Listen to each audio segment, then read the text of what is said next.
보물 사냥꾼들의 황금시대가 다시 찾아왔어. 영광과 부, 권력, 명성. 이게 바로 사냥꾼 크라이가 꿈꾸는 모든 거야. 그 환상적인 여정 속에서. 하지만 그들 사이에 하나의 반항적인 존재가 있어. 대세에 맞지 않는 길을 걷는 자.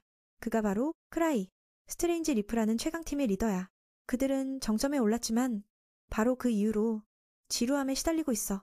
그래서 오늘 그는 과거의 시작으로 돌아가 그 느낌을 다시 맛보고 싶어졌어.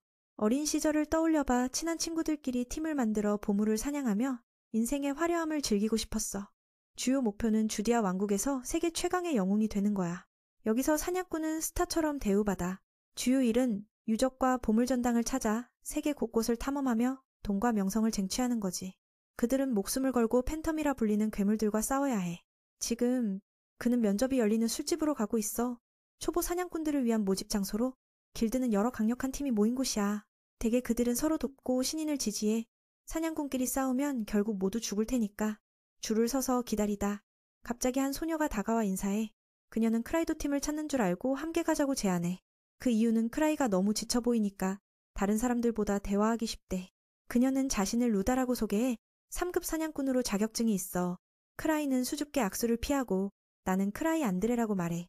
그녀는 과거부터 혼자 싸워왔기 때문에 발전하기 어려웠다고 해. 혼자 싸우면 발전하기 정말 힘들어. 처음에는 백랑동굴의 보물전당을 노렸지만 너무 어려워서 여기 동료를 찾으러 왔어. 그 말을 듣고 건장한 청년이 비아냥거리며 루다에게 그만 장난치라고 조언해. 3급으로 여기 온 거라니. 그녀를 초보 사냥꾼이라고 비웃어. 그 소녀는 화가 나서 그 남자를 때려줄 기세야. 그 청년은 여기서 3급은 신참일 뿐이라고 계속 말해. 그들의 말다툼이 시끄러워지자 크라이는 자신의 정체를 숨기고 끼어들지 못해. 둘이 싸울 준비를 하자 보안대가 나서서 맑고 더 싸우면 길드 가입 자격을 취소하겠다고 위협해. 그 말에 루다는 겁먹고 아무것도 안 했다고 변명해. 잠시 후 안으로 들어가자 그녀는 이곳이 모두 사냥꾼들로 가득 차 있다는데 놀라워. 크라이에게 여기에 왔었는지 물으니 그는 5번 왔었다고 해. 크라이에게 여기에 왔었는지 물으니 그에게 사냥꾼 세계는 실력의 세계야. 강한 놈이 우두머리야. 그게 다지.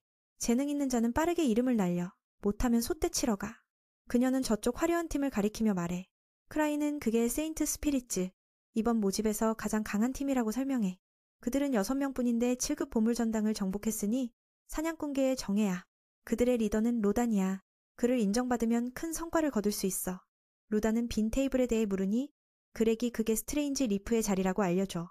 이 길드를 만든 자들 말이야. 그건 몇 년 전 수도해온 젊은 팀의 이름이야. 그들의 재능으로 그들은 고통받는 영혼처럼 세상에 알려졌어. 거기엔 크라이의 어린 친구들이 모두 포함됐어. 오랜만에 인원을 뽑으니까 오늘 사냥꾼들이 이렇게 많이 왔어. 특히 혼자 사냥하던 자들이 스트레인지 리프에 들어가기 위해 몰려들었지. 바로 그때 한 4급 젊은 사냥꾼이 소리쳐 가장 강한 팀을 만나자고 해. 모두가 그게 아직 세상을 모르는 놈이라고 알아봐. 그 어리석은 행동의 결과는 스트레인지 리프 멤버의 제자로부터 경고받는 거야. 그녀는 티노고 이곳에서 그녀의 강함을 모두가 알아. 보안대 멤버도 나서서 그녀를 막아. 바보 같은 놈과 싸울 필요 없어. 티노는 듣지 않고 누나가 있었다면 그렇게 했을 테니까. 다른 사냥꾼들은 그 싸움을 응원해. 바로 테이블을 치워서 경기장을 만들었어. 그렉은 이런 기회가 드물어서 흥분했어. 그 광경을 보고 크라이는 소녀에게 나가자고 위험하다고 말해. 루다는 강자들이 싸우는 걸 보니 자극적이라고 아쉬워. 크라이의 약한 목소리를 티노가 듣고 주위를 둘러봐. 상대는 신경 쓰지 않고 익숙한 형상을 찾아. 잠시 후 크라이의 모습을 보고 그녀는 바로 공격해. 그 일격으로 거리가 흔들리고 크라이가 드러나. 그 소녀는 수줍게 길드장님 여기서 뭐 하세요? 주변 사람들은 모두 충격받았어. 누가 알았겠어. 이 젊은이가 여기 리더였단 걸. 그는 스트레인지 리프의 리더로서 천변만화라는 칭호로도 알려져 있어. 천변만화라는 칭호를 얻었어. 레벨 8에 도달했지? 수도에 처음 도착했을 때 그들은 초보 전당을 기록적인 속도로 정복했어. 크라이는 미끼 역할만 했지 별로 한 게 없었어. 반대로 5 친구들은 그를 아꼈고 항상 그를 공로자로 여겼어. 그래서 매번 크라이를 영웅으로 만들어줬어. 그들의 꿈이 시작됐지만 크라이는 자신의 능력에 대해 친구들의 괴물 같은 힘에 자괴감을 느꼈어. 언젠가 자신이 팀의 짐이 될까봐 두려웠어. 그래서 좋은 날 그는 팀에서 물러났어. 그들은 강력한 사냥꾼이 될 거라 생각했어. 떠나기 전에 5명이 그에게 리더 자리를 강요했어. 모두 동의했지. 결과적으로 크라이는 어쩔 수 없이 지금까지 가장 강한 팀의 리더가 됐어. 원래 그는 말솜씨가 좋아서 소통 역할을 맡았어. 그가 어쩔 수 없이 리더가 됐어. 수년이 지나 진짜 괴물들이 나타났어. 그는 여전히 평범한 자지만 비범한 친구들을 이끌고 있어. 길드에 돌아오니 모두 크라이가 길드장이라는 걸 믿을 수 없어. 그의 장비를 보니 모두가 놀라. 그 악당 같은 청년도 그 친구를 칭찬해. 자고 일어나서 늦게 온 게 정말 대단해. 그건 핑계일 뿐 그는 솔직히 말하지 않았어. 티노는 그 청년을 좋아하지 않아. 그를 쫓아내고 반쪽짜리 미남이라고 놀려. 다른 사람들은 길드장이 사냥꾼들을 커버틀리 평가 중이라고 오해해. 그래서 그는 변장하고 제복을 안 입었어. 그 소녀는 계속 태도를 보이고 크라이에게 그를 길드에서 쫓아내달라고 해. 비록 사급이지만 그는 스트레인지 리프 멤버인 리의 제자야. 그래서 전투를 좋아하고 크라이와 친해. 그래서 그는 조금 관대해. 악당에게 인원 찾는 걸 물으니 아직 없다고 해. 갑자기 생각이 나서 만약 내가 특정인을 지목하면 받아줄지 물어. 금발 청년은 동의하고 크라이를 신뢰해. 팀 멤버들은 만족하지 않아. 결과적으로 그들은 크라이를 노려봐. 티노도 함께 가고 싶다고 말해. 그 미남 청년의 팀엔 가지 않겠다고. 그 바보 같은 놈은 참지 못하고 크라이에게 빌면 들어가겠다고 해. 티노의 마음을 불태우게 하네. 크라이가 엄숙한 얼굴로 그에 대한 정보를 다시 한번 물어보네. 간단히 소개하자면 그 아이는 R. 4번째 레벨의 솔로 헌터야. 한눈에 봐도 이 사람의 전투 능력이 아직 부족해 보이네. 하지만 제대로 훈련시킨다면 분명 큰 인물이 될 거야.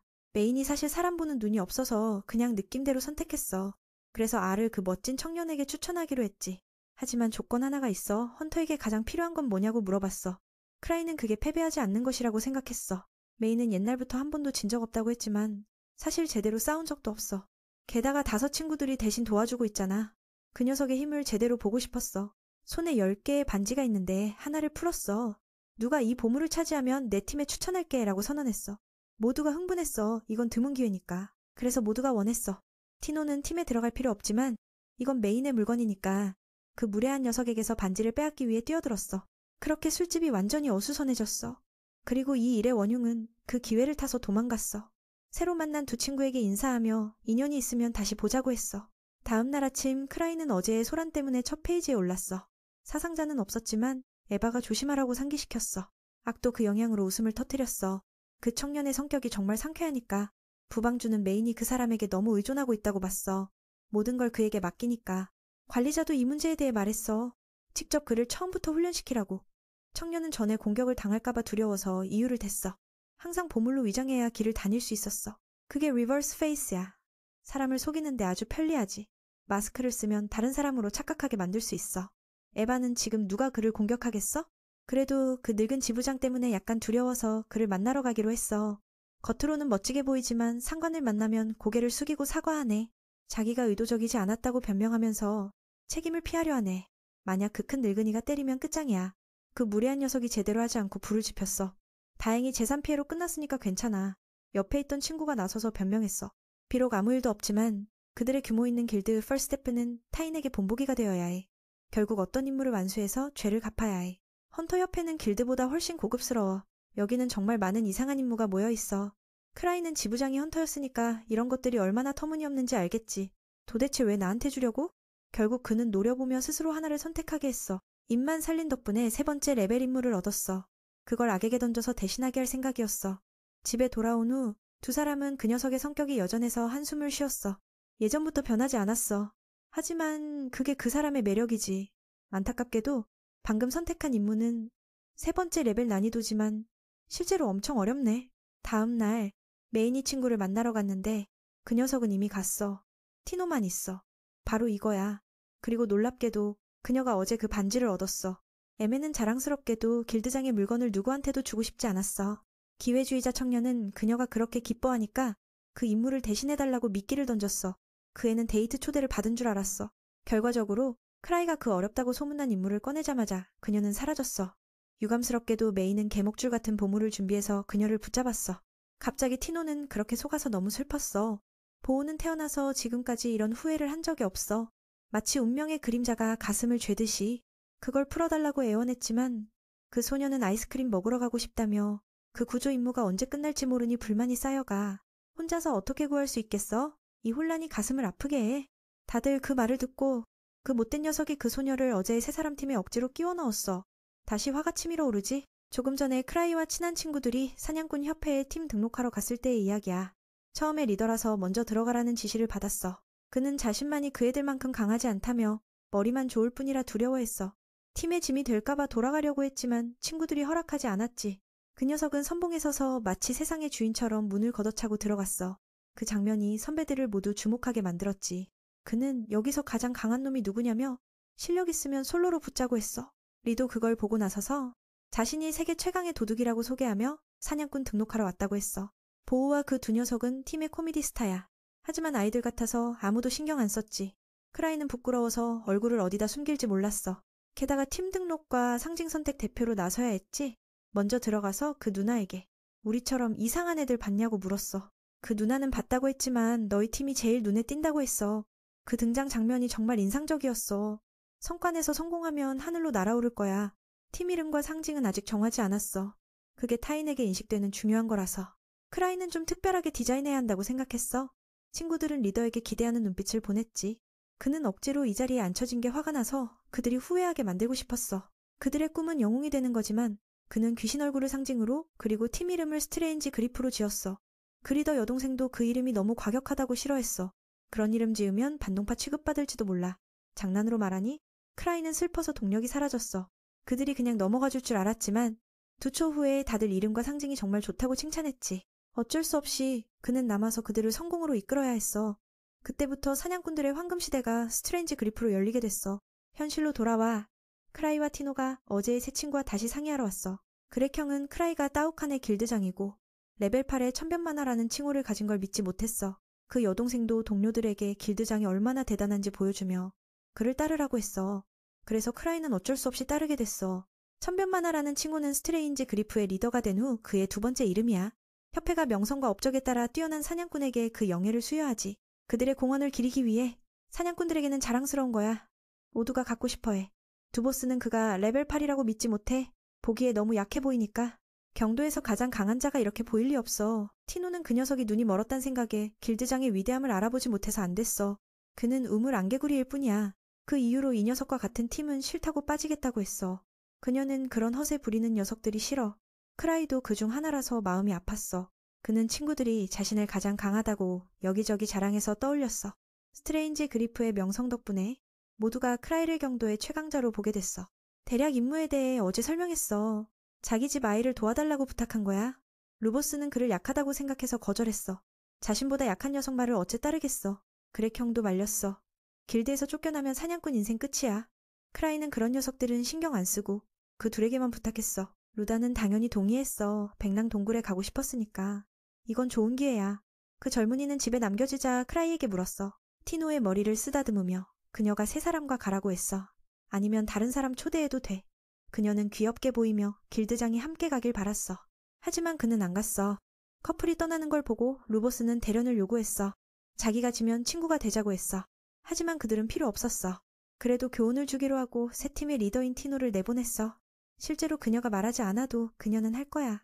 그녀는 그런 허세 부리는 녀석들이 크라이에게 무례하게 굴어서 싫어해. 그 후에 모두 훈련실로 가서 싸웠어. 그 여동생은 철저히 훈련받아서 몸이 매우 유연해. 그리고 자신은 다양한 자세를 할 수 있다고 자랑했어. 정말 악랄해. 그 못된 녀석은 반지 때문에 화가 나서 이건 보복이야. 그녀를 이기면 다음은 크라이 차례라고 선언했어. 그녀를 이기면 다음은 크라이 차례라고. 하지만 그럴 리 없어. 그 녀석에게 티노가 레벨 4고 레벨 5에 거의 다다랐단 걸 알려줬어. 그녀는 자신은 길드장과 비교하면 새우만도 못하지만 루보스를 쉽게 이길 수 있어. 그를 다치게 하지 않기 위해 그녀는 맨손으로 바꿨어. 루다와 그렉은 도둑인 그녀가 맨손으로 검사를 상대하는 게 한 손으로 싸우는 것 같다고 생각했어. 보통은 상대가 이길 가능성이 커. 하지만 안타깝게도 도둑이지만 티노는 세계 최강팀의 훈련을 받아서 경험과 전투 능력에서 월등해. 문제는 그 연호검에 있어. 루보스가 그것을 완벽히 다루면 그녀가 어려울 거야. 하지만 그 젊은이는 무기를 사용하지 않았어. 레베리 같은 여자와 싸우면서 검을 쓰면 남자답지 못하다고 했어. 크라이는 그 녀석이 너무 어리석어서 구할 수 없단 생각이 들었어. 검사인데 검 없으면 무용지물이야. 두 손으로 싸우면서 티노는 길드장과 아이스크림 먹으러 가길 바랐지만 그는 안 갔어. 그녀는 입을 삐죽이며 꼭 가겠다고 했어. 어쩔 수 없이 그는 동의하고 전투를 시작했어. 눈 깜짝할 사이에 루보스는 갑자기 접근당했어. 접근당하고 두 초도 안 돼. 두 초도 안 돼서 그는 전에처럼 정면으로 차 킥스 맞았어. 그 여동생은 이렇게 보여주니 기분 좋았어. 이게 정당한 처벌이야. 하지만 루보스는 쓰러지지 않고 다시 일어났어. 분명 도둑의 기동력이 검사보다 훨씬 뛰어나. 티노는 상대의 목을 조여 숨을 못 쉬게 했어. 그가 자신을 숭배하는 일을 모독했으니 깨닫게 하려는 거야. 그 두 사람은 이 광경을 보고 안 됐어. 같은 레벨 사인데 실력 차이가 너무 나. 매우 빨리 싸움이 끝났고 그녀는 기쁘게 크라이 덕분에 성장했다고 했어. 비록 그가 아무것도 안 했지만 두보스는 창피하게 져서 어린 시절 마을에서 가장 강한 소년이었단 걸 떠올렸어. 어릴 때부터 검을 들고 사냥꾼이 되길 꿈꿨어. 팀을 만들고 나서도 빠르게 성장해서 자신은 누구에게도 지지 않을 거라 생각했어. 그런데 이제 이렇게 쉽게 패배했어. 티노는 상대가 아직 싸우고 싶어하니 검을 들라고 기회를 줬어. 그는 여전히 안 쓰고 그녀는 지쳤어. 만약 진짜 싸움이라면 그는 이미 죽었을 테니까. 그런데도 꿈만 꾸고. 그 젊은이의 과거, 크라이는 동료와 실력 차이 때문에 팀을 떠났단 걸 알아. 두보스는 어떻게 하냐고 놀라서 물었고 그는 자기도 그랬지만 동료를 버리지 않았다고 장난쳤어. 정확히 말하면 그를 버린 건 아니야. 듣고 나서 그 사람들은 크라이의 천변만화 칭호 앞에 두려움을 느꼈어. 스트레인지 그리프의 멤버들은 모두 괴물인데 그 팀을 떠날 수 있었다니. 그 사람은 그보다 더 강할 거야. 타인에게 크라이는 유령처럼 예측 불가능해. 연옥검을 보니 신경 쓰여서 그는 가볍게 찾아 불이 사방으로 퍼졌어. 검에서 불꽃이 터지자 주인은 충격받았어. 그조차도 이런 수준으로 펼친 적 없었어. 한눈에 봐도 크라이는 이게 좋은 보물로 공격 범위를 확대한다고 알았어. 이제야 루스는 눈앞의 사람이 괴물임을 깨달았어. 이 세계의 핵심 물질에 대해 말하자면 만화라고 불려. 만화는 어디에나 있고 보물전에는 이 물질이 가장 많아. 그 힘은 여러 나라에서 연구 중이야. 티노팀이 가는 백랑동굴도 보물전이야. 거기는 은늑대무리가 살았지만 사냥당해 멸종됐어. 지금은 피에 젖은 늑대들이 지배하고 있어. 정말 무섭지만 그 못된 녀석이 사람을 그곳으로 보냈어. 에바는 어쩔 수 없단 생각이 들었어. 그는 그냥 레벨 3 보물전이라고 생각했어. 문제가 생겨도 티노가 감당할 테니까. 루스의 정보는 어제 그 친구가 제공했어. 하지만 크라이는 그가 팀을 떠난 이유를 추측했어. 에바가 그 젊은이의 보물에 대해 물었고 그는 연옥검이라고 했어. 그의 눈에는 이게 순종적인 거라서 잘 알면 쓸 수 있다고. 크라이는 보물 전문가라서 컨트롤할 수 있어. 검을 쓰는 녀석조차도 조금 불을 피울 수 있었어. 그런데 최근에 그는 반지 모양의 보물을 잔뜩 사서 에바는 할 말이 없었어. 이 물건들은 크라이에게 정말 신비로워. 그녀에게 연옥검을 사서 놀아볼까 물었어. 그녀는 거절하고 길드장에게 돈 낭비하지 말라고 했어. 그의 창고에 쓸모없는 보물이 산더미야. 하지만 그에게는 취미야. 각자 고유한 특징이 있으니까. 스트레인지 그리프가 돈을 많이 벌어도 에바는 자제하라고 조언했어. 놀기만 하다니 그는 아직 빚도 있단 말이야. 사냥꾼으로 번 스트레인지 그리프의 수익은 멤버들에게 공평하게 나눠지지만 기여도에 상관없어. 그래서 크라이는 친구들한테서 꽤 받아왔어. 잠시 후 그 젊은이는 지인에게 보물을 충전해달라고 갔어. 이 일도 꽤 힘들어. 다행히 그 친구가 여유로워서 길드장이 모두를 잘 대하니 도와주는 건 자연스러워. 듣고 나서 그는 부끄러워졌어. 그 일을 한 건 에바지 자신은 아니니까. 그 형도 길드장에게 최근 위험한 사건을 알려줬어. 몇 마리의 팬텀스가 밖으로 나와 상인단을 쓸어버렸어. 팀에 레벨 3 3명이 있었는데도 죽었으니 그 괴물은 적어도 레벨N 이상이야. 그 괴물의 모습은 백랑동굴 근처의 늑대야. 듣고 나서 크라이는 깜짝 놀랐어. 티노팀이 그걸 만난다면 이 인생 끝이야. 자기 자신을 진정시키며 아마도 문제 없을 거라 했어. 그런데 그 형이 백랑동굴 관련 임무 레벨이 바뀌었다고 했어. 레벨 5팀이 가서 실종됐으니까. 크라이는 생각만 해도 그 여동생이 위험해졌어. 임무를 확인하니 실종된 사람들과 이름이 같아. 티노의 임무는 레벨 5 사냥꾼을 구하는 건데 그녀는 레벨 4야. 정말 미친 짓이야. 그 두 사람은 길드장이 티노팀을 보냈다고 듣고 얼굴이 창백해졌어. 이런 식으로 가면 실종자 수색 임무가 더 생길 거야. 실종자 수색 임무가 더 생길 거야. 크라이는 외부 새사냥꾼도 더 있다고 해서 상황이 더 나빠졌어. 레벨 5팀이 죽었는데 임시팀을 보내다니 참. 그들은 이게 스트레인지 그리프가 최강팀이 된 비밀이라고 생각했어. 그는 불길한 걸 느끼고 바로 달려갔어. 저쪽에서는 친구들이 아무것도 모르고 죽음으로 향하고 있어. 그들은 추적당하는 걸 느꼈어. 전에 이미 협회에 유언을 썼어. 티노는 임무가 실제 레벨을 초과한다고 알아서 모두에게 유언 쓰라고 했어. 그녀는 모든 게 크라이의 계산 안에 있다고 생각했어. 심지어 임시팀도 마찬가지야. 듣고 나서 나머지 세 사람도 믿었어. 하지만 진실은 아니야. 그는 지금 이 문제를 어떻게 해결할지 고민 중이야. 다른 애들은 두려워서 도망쳤어. 하지만 티노는 스트레인지 그리프 훈련을 받은 터라 달라. 그녀는 한계를 깨고 싶어해. 어쩔 수 없이 그는 직접 구하러 가야 했어. 빨리 가면 그들을 보물전으로 들어가기 전에 막을 수 있을 거야. 나머지 일은 이 녀석에게 맡겨. 저쪽에서 그들은 완전 무장한 강력한 팬텀스를 만났어. 티노는 준비했지만 임무가 이렇게 힘들 줄 몰랐어. 크라이 쪽은 필요한 보물을 정리해서 구하러 가고 있어. 힘이 없으면 보물을 잔뜩 써서 적을 압도하는 거야. 에바는 그가 완전 무장한 걸 보고 물었어. 그녀는 아무것도 숨길 수 없어서 약간 걱정됐어. 공격형 보물들은 만화가 다 떨어졌어. 못 써. 대신 그는 더 무서운 걸 준비했어. 최후의 수단으로. 그는 음속으로 날 수 있는 보물을 가지고 있어. 순간적으로 티노 쪽으로 쏜살같이 날아갔어. 제발 제때 도착하기를. 갑자기 에바는 그 보물을 떠올렸어. 전에 사고를 일으켰어. 결함 제품이라 컨트롤하기 힘들지. 날지 않다 벽에 처박이면 죽을 수도 있어. 크라이가 안전할지 걱정됐어. 하지만 본이 아닐 거야. 스트레인지 그리프가 주디아에서 활동한 지 일주일 전의 이야기를 떠올려봐. 신병이지만 강력한 힘으로 나무 무기만으로도 레벨 4 괴물을 해치웠어. 다른 사냥꾼들은 의심했어. 어린애들이 사이클롭스를 이길 리 없어. 소녀들을 비웃다가 그들은 팬텀스의 눈 하나를 가져와서 그 아저씨를 놀라게 했어. 크라이는 그 소녀가 가져오지 말랬는데 어쩔 수 없었어. 현실로 돌아와 그들은 기갑 늑대와 싸워서 이겼어. 조금 고생했지만 아무도 다치지 않아서 다행이야. 루다는 가장 피곤했어. 아직 길고 고된 싸움에 익숙하지 않으니까. 그 늑대는 정말 강했지만 그들은 숫자로 이겼어. 그렉형은 두보스에게 왜 검의 불을 넣어 베지 않았냐고 물었어. 그는 자신의 연옥검이 만화가 다 떨어졌다고 하며 그게 자신 때문이란 걸 떠올렸어. 자기 자신은 충전할 수 없어서 그냥 베기만 했어. 그 친구는 이렇게 하면 안 된다고 생각해서 퇴각하자고 했어. 그 형도 정보가 틀렸으니 합리적이라고 봤어. 이대로 가면 구해야 할 사람이 이미 죽었을지도 몰라. 티노는 거절했어. 아직 보물전에 안 들어갔으니까. 그렉은 그 안으로 가면 전에 만난 것처럼 만나면 이 인생 끝이라고 했어. 그 여동생은 그렇게 생각하지 않고 오히려 신뢰하며 결정했어. 길드장은 사람을 구하라고 했지 시체 치우라고 한 게 아니야. 그녀 눈에는 크라이가 레벨 8의 신처럼 그의 판단이 절대 틀리지 않아. 연옥검의 만화가 떨어진 것도 그건 그들이 시험받게 하려는 거야. 어쩔 수 없이 세 사람은 티노를 따라 백랑동굴로 들어갔어. 거기서 그들은 피에 젖은 늑대 무리를 만났어. 각자 무기를 들고. 그 녀석들은 총까지 써.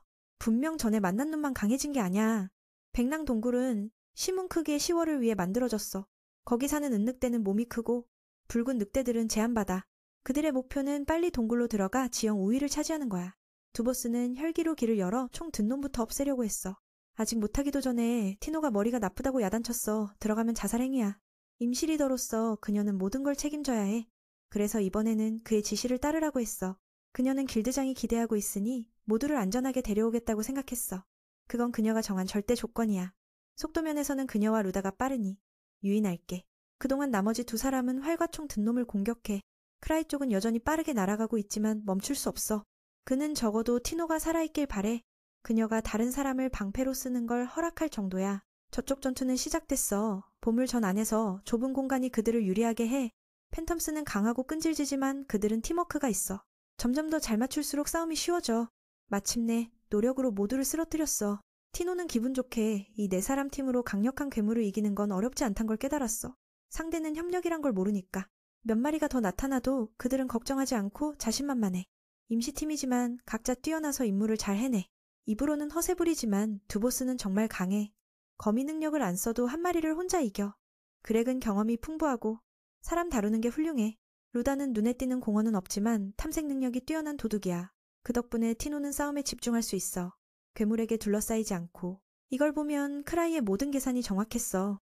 그건 그녀의 생각일 뿐 실제로 그는 아무것도 몰라. 싸우다 보니 그녀는 길드장이 신성하다고 생각했어. 두보스는 강한 동료들과 함께하니 과거의 오만함을 떠올렸어. 동료의 감정을 고려하지 않았지. 많이 노력했지만 실력 차이가 너무 커. 더 성장하기 위해 그는 떠나는 걸 선택했어. 그때는 화가 났지만 이제 생각하니 잘못됐어. 동등한 동료들과 함께하니 기쁘고 전투 능력이 향상됐어. 마침내 마지막 놈을 쓰러뜨렸어. 피곤하지만 기분은 최고야. 조금 쉬고 더 깊이 들어가. 이 방은 매우 넓어서 모두 걱정됐어. 티노는 뭔가가 다가오는 걸 느꼈어. 추측컨대 보스일 수 있고 길드장이 준 임무는 항상 강한 놈들이니 조심하라고 했어. 듣고 나서 그 형은 퇴각할 수 있냐고 물었어. 티노는 여기까지 왔는데 다치지 않았으니 보스를 이길 수 있을 거라 생각했어. 그녀는 그 형에게 조언했어. 안전한 임무만 하면 성장하지 않아. 때때로 목숨을 걸어야 강해져. 이 말에 그는 과거 레벨 4팀을 떠올렸어. 이기지 못할 것 같으면 싸우지 않았어. 동료들의 죽음을 너무 많이 봤으니까. 이번에 크라이의 길드로 온 건 그 습관을 고치기 위해야. 과거를 잊고 더 강해질 수 있을지도 몰라. 티노는 크라이가 이걸 봤으니 그를 팀에 넣은 거라고 했어. 아니면 그는 그 시골뜨기 같은 녀석을 선택하지 않았을 테니까. 그가 원하는 건 그들이 얼마나 갈 수 있는지 보여주는 거야. 다시 한번 티노는 그를 신처럼 여겼어. 듣고 나서 세 사람은 뭐라고 할 말 없었어. 처음에는 무작위로 팀원을 뽑은 줄 알았는데 티노의 말에 믿게 됐어. 그녀에게는 그 형이 임의적인 사람이 아니고 모든 게 미리 계획됐어. 루다는 왜 자신을 팀에 넣었냐고 물었어. 한참 보고 나서 티노는 가슴이 크기 때문에 넣은 거라고 했어. 듣고 나서 그녀는 이해가 안 됐어. 하지만 그들이 자신만만하니 따라야 했어. 백랑 동굴 밖에서 크라이는 여동생을 찾아 헤매지만 안 보여. 이미 늦었을까봐 걱정됐어. 더 중요한 건 그가 입으니 빌어먹을 보물을 컨트롤할 수 없어. 그는 이걸 만든 놈을 욕하면서 보물 전 안으로 직격했어. 하지만 보호 보물 덕분에 벽에 부딪혀도 다치지 않아. 문제는 아직 멈출 수 없어. 티노가 있는 곳으로 날아가서 거대한 괴물을 만났어. 그냥 땅에 떨어진 것만으로도 지진 같아. 다행히 피했어. 그건 예상보다 훨씬 강해. 하지만 여기까지 왔으니 싸워야 해. 한눈에 봐서 티노는 그게 전에 만난 놈들처럼 모자를 안 썼어. 이건 길드장이 준 1000번의 도전이야. 꼭 이겨야 해. 새 동료가 시간을 끌어주니 두 보스는 자신있게 달려들어 공격을 막았어. 하지만 그 무게가 너무 커. 마치 무거운 짐처럼. 보스의 몸은 초강력해. 그렉형이 온 힘을 다해도 안 먹히고 날아갔어. 티노는 계속 달려들어. 모든 공격을 피하며 결의에 찬 눈빛으로. 이게 주다를 감동하게 만들었어. 그녀를 따라하고 싶어. 그 형은 가장 나이 많아서 보스에게 검을 부러졌어. 하지만 접근할 기회가 생겨 티노가 속도로 착킥했지만 반격당했어. 다치긴 했지만 그녀는 멈추지 않고 검을 보스의 머리에 찔러 어렵게 전투를 끝냈어. 다행히 그녀가 영약을 가지고 있어서 상처를 멈추고 치료했어. 그렉은 깜짝 놀랐어. 검을 부러진 게 갑자기. 그래도 살아있어서 다행이야. 비록 조금 다쳤지만. 리더는 괴물들에게서 빼앗은 검을 그 형에게 줬어. 부러진 무기를 대신해서. 이제 갇힌 사람을 찾으러 갈 수 있어. 아니 어쩌면 안 될지도. 전에 건 저스 웜업이었고 2층의 보스는 다수야. 그들은 완전 무장했어. 다양한 무기로. 티노는 어쩔 수 없단 생각이 들었어. 길드장이 주니 어려운 임무를 어떻게 할지. 다친 다리에도 그녀는 가장 가까운 오른쪽 통로로 달려가고 있어. 그곳은 좁아. 아마 그들이 들어올 수 없으니 안전할 거야. 불행히도 이 생각이 들키고 검든 놈이 길을 막았어. 그 녀석들은 정말 똑똑하고 협력해. 두 남자는 대담하게 나서서 주다와 티노가 먼저 달아나게 해. 그 친구는 하루 만에 같이 갔는데 아무도 죽기 싫어. 티노는 이게 유일한 방법인가 생각하며 크라이의 이미지를 떠올렸어. 기운을 차리고 누구도 죽이지 않겠다고 다짐하며. 그 여동생은 약점인 눈을 노리며 그들이 가진 유일한 약점을 파고들고 싶어. 그 말을 듣고 제이비가 다시 선봉으로 나서 검을 든 괴물의 공격을 막아. 그 힘은 백색 늑대의 도끼보다 더 무겁게 느껴져. 형님은 한번 베고 나서 맥없이 쓰러지네. 유다가 그 자리를 대신하며 눈을 향해 비수를 날려. 티노는 어제 크라이에게 배운 보고 반지를 이용해 목표를 조준하며 그 가르침을 따르네. 그 방법으로 검든 백색 늑대의 눈이 망가져 분노에 차. 제이 보스는 기회를 보곤 티노의 만류를 무시하고 달려들어. 결국 그 끝은 살아도 살아갈 수 없는 상태로 그는 구할 수 없게 되며 사과하지만 티노가 모든 책임을 자처해. 이제 세 마리가 장난을 멈추고 그들을 끝장내기 위해 나서. 하지만 행운이 그들에게 미소 짓네. 크라이가 나라와 괴물들의 얼굴에 직격해 그들을 공포에 떨게 해. 크라이가 자신을 찾아온 걸 보고 티노는 무척 기뻐.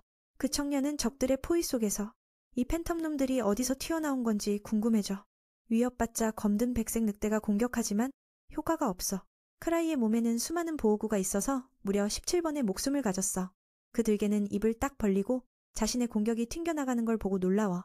크라이가 멋진 모드로 전환해 보호구의 전투 능력을 활성화하며 상상 이상의 폭발을 일으켜 모두를 얼어붙게 해.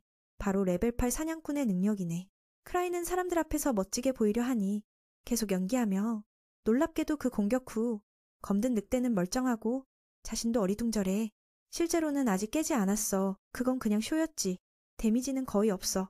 활과 총을 든 놈들을 보며 크라이가 이게 너무 골치 아픈 싸움이라고 생각해. 먼저 구출부터 하자. 네 사람을 안전하게 데려가는 게 최고의 행복이야. 크라이가 목에 걸린 보호구를 풀자 괴물들이 겁을 먹고 움직이지 않아. 그 청년은 그것을 하늘로 던지며 동시에 폭발시켜 연막을 만들고 티노가 동료들을 데리고 도망쳐. 제이비가 티노가 느리게 가자 재촉하지만 유다가 그를 꾸짖어. 크라이가 마지막으로 지키며 도망치고 있다고 생각하네. 실제로는 너무 피곤해서 마지막에 가는 게 아니야. 방주장이 다시 구해주니 여동생은 무척 기뻐. 과거의 악당들에게 팔릴 뻔할 때 크라이와 동료들이 구해줬던 기억이 떠올라. 그녀는 그들에게 영원히 감사하고 특히 크라이에게 감명받아. 도망친 후 모두가 티노가 목숨을 걸고 모두를 지키려 애썼다고 말해. 그녀는 수줍게 웃으며 크라이의 칭찬을 받고 싶어. 티노가 그렇게 피곤해 보이니 그녀의 노력이 이해돼. 그녀는 아프다고 하며 다리를 내밀어 크라이가 치료해. 보통 그녀는 치유보구를 가지고 다니니 회복됐어. 형님 그렉도 물어. 그 괴물들을 크라이가 다 없앴나? 그 괴물들을 매나 없앴나? 그는 아직 아니라고. 그때 도망치는 게 최선이었다고. 일시적으로 모두 방주장의 지시에 따르며 그가 길을 모르고 있다는 걸 모르고 크라이가 보구를 처음 배울 때 동료들은 흥미로웠고 그가 그렇게 많은 걸 모은 줄 몰랐어. 크라이가 웃으며 그냥 사모은 거라고. 리아는 팀에서 가장 활동적이고 크라이에게 애정을 가졌으니 자신에게 보구를 주길 원해. 그는 동의하며 다음에 선물하겠다고. 그 말을 듣고 다른 이들도 질투하며 요구해. 크라이의 여동생은 리더의 열정이 이제 빛을 발한다고 느껴 보구를 충전한 노력이 보답받아. 시치가 가방을 보고 물어 친구에게 이게 뭐냐고. 크라이가 설명해 매직백으로 겉모습보다 더 많이 담을 수 있어. 듣고 나서 그녀도 좋아해. 이건 공간학대 기술처럼. 이 물건은 비싸겠지만 사실 싸 초콜릿만 넣을 수 있으니 듣고 나서 모두 이 보구가 쓸모없다고 생각해. 리가 예쁜 반지를 보고 장신구처럼 끼워봐. 의외로 역효과가 나서 그녀가 갑자기 쓰러져. 일어나자마자 다시 넘어져. 리가 아파서 울어. 끼면 균형 감각이 사라지니. 그래서 넘어진 거야. 그녀가 크라이와 자신을 보고 슬퍼. 크라이가 그녀를 칭찬해. 다른 사람은 그렇게 강하게 버틸 수 없을 텐데. 그때 빛나는 붉은 검을 발견해. 자신과 잘 맞아. 의외로 이 보구는 저주받았어. 잡으면 이성을 잃고 난폭해져. 다행히 팀의 안처럼 강한 놈이 있어서 막아. 그 녀석도 친구들에게 칭찬을 해. 검을 잡으면 미치지만 보통과 조금 다를 뿐이니 정말 대단해. 현실로 돌아와 크라이가 여전히 앞장서서 어디로 가는지 모르는 채. 미궁은 복잡한 교차로로 가득해. 그는 길을 전혀 모르니 얼마나 왔는지 모르겠어. 모든 게 똑같아서 구분하기 어려워. 다른 사람들은 방주장과 경쟁하지 않아. 그는 왜 티노와 유다가 도둑 직업인데 길을 안 찾는지 궁금해. 그는 속으로 그 귀여운 여동생이 자신을 싫어해서 그런 건지 걱정해. 화가 날 만하니 무릎 꿇고 사죄해야 할지도 모르겠어. 유다가 물어 우리는 어디로 가는 건지. 어디로 가는 건지 티노가 말해 방주장의 생각을 읽는 연습을 해봐. 이건 훈련이야. 동시에 크라이가 갇힌 사람들을 구하려 한다는 걸 알게 돼. 듣고 나서 그는 깜짝 놀라. 여동생이 오해한 거야. 티노는 백색 늑대 동굴 지도를 봐서 현재 위치를 알아. 돌아가려면 방금 그 보스 동굴을 지나야 해. 듣고 나서 모두 조금 현명해졌어. 방법 없으니 크라이가 무의식적으로 걸어가 행운에 맡겨. 유다가 물어 방주장은 정말 어디로 가려는 건지. 크라이는 대답하지 않고 그냥 가. 그렇게 하다 보니 실종자들을 만난 거야. 모두 감동받아 방주장이 어떻게 그들을 찾았는지 모르겠어. 티노가 자랑스럽게 말해 모든 게 크라이의 계획이었어. 그냥 따르기만 해. 그 청년은 상황을 몰랐지만 이제야 기억나. 이들은 구해야 할 사냥꾼들이야. 모두 살아있지만 지친 상태야. 각각 회복 물약을 주고 팀 리더가 감사를 전해. 여동생은 그에게 말해. 크라이 덕분에 여기까지 왔으니 고마워해야 해. 그건 우연일 뿐이지만 그는 그게 우연이라고 하지만 다른 사람들은 믿지 않고 티노의 과장된 칭찬 때문에 그들은 영약을 마시고 상처는 회복됐지만 체력은 약해. 며칠 동안 아무것도 못 먹었어. 보자. 크라이가 초콜릿 보구를 꺼내 모두에게 권해. 이게 또 인상적이었어. 크라이가 이렇게 준비한 줄 몰랐어. 티노는 크라이를 더 사랑하게 돼. 모두에게 잘 대해주니 그는 무능한 팀을 구해주고 상황에서 유머를 더해 긴장을 풀어줘. 티노가 가장 많이 먹고 기뻐. 왜 이렇게 통통한지 크라이 덕분에 먹고 살았어. 형님 그렉은 레베로 팀이 살아남은 걸 다행으로 여기? 처음에는 그 괴물들 때문에 죽은 줄 알았어. 다바오는 그 팬텀의 공포의 팀이 충격받았다고. 주부는 의아해. 그들은 레베로인데 그 네 마리에 가면 늑대를 이겨야 했는데 이제 의문이 풀려. 그 늑대 무리는 보스가 아닌 부하일 뿐이야. 그들은 한 마리에게 패배했어. 그 장면을 가린 존재. 원한의 화신으로 이곳에서 더 강해져. 그는 그 괴물이 실버문이 저주일 거라고 생각해. 마수들의 원한이 사냥꾼에 의해 강해지다. 지금에야 폭발에 혼란을 일으켰어. 크라이는 그 말을 듣고 하나도 이해 못해. 레베렌 팀은 자신들의 전투 능력을 자부해. 하지만 그 팬텀 앞에서는 그저 파리일 뿐. 힘의 차이가 너무 커. 그들은 다양한 방법을 써봤지만 그 괴물은 청검에 버금가는 존재일 거라 생각해. 크라이는 그럴 리 없다고. 청검은 그 혈혈한 녀석이야. 그가 알면 이미 와서 박살냈을 텐데. 그는 지금 경도의 천재 검사가 돼. 검성에게 정통 검수를 배워 모든 검 기술을 익혔어. 원한의 화신도 강하지만 청검에 비하면 개미일 뿐. 문제는 그 녀석이 없고 티노는 레벨 4라 안 돼. 크라이는 그 악당이 오기를 기다려 지원을 불렀으니까. 다바오가 말해. 그들이 살아남은 건 그 괴물이 장난친 거지. 다음에 만나면 죽을 거야. 루다가 겁먹고 방주장에게 물어. 어떻게 할지. 일단 여기서 빠져나가자. 청년이 지도 역할을 티노에게 넘기니 그녀가 놀라. 자신은 그에 비하면 쓰레기야. 어떻게 그들의 리더를 넘을 수 있지? 그는 마음의 기술로 이걸 그녀의 교훈으로 삼아. 예를 들어 어렵다면 내가 나서겠어. 듣고 나서 티노가 자신감을 회복해. 가장 짧은 길을 선택해. 그녀의 다리는 덜 아프니 정상적으로 달릴 수 있어. 크라이가 말해. 너무 빨리 가지 마.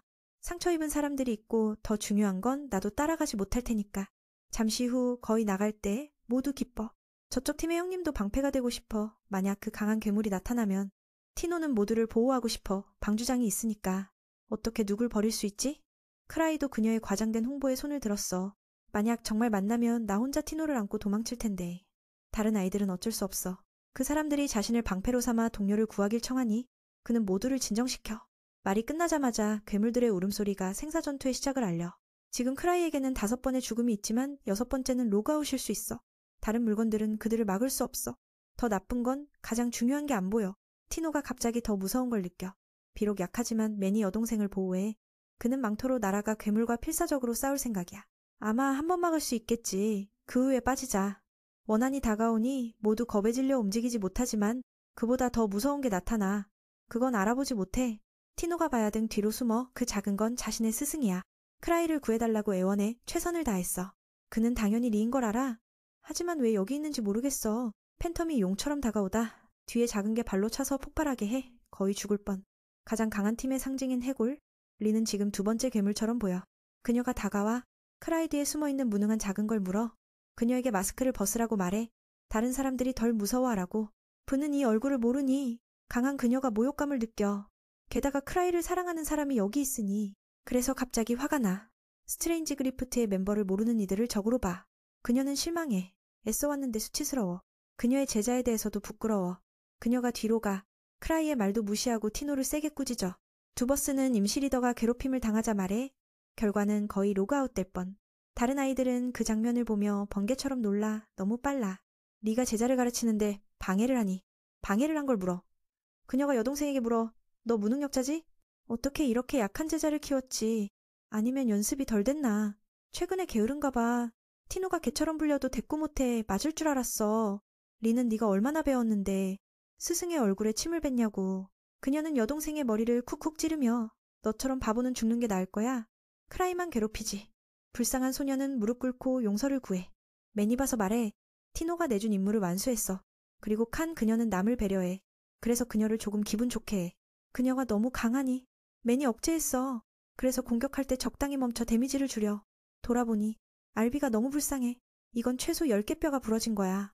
괴물들은 그들이 이야기하는 동안 몸을 강화해. 리의 분노가 아직 남아. 그들을 희생양으로 삼아 머리를 식혀. 그렇게 괴물들이 연속으로 총알을 쏘지만 하나도 안 맞아. 속도가 너무 느려. 그녀는 여유롭게 수천 발을 배열해. 다른 사냥꾼들은 그걸 보며 충격받아. 무슨 일이 일어난 건지. 그녀가 제자에게 물어. 이런 약한 무기를 두려워해? 너무 수치스러워. 그녀가 너무 무능력해. 자신의 힘으로 괴물의 가장 단단한 부분을 때려 부수네. 그 벌레가 검을 찌르지만 2 손가락으로 막아. 그렇게 그것은 완전히 망가져.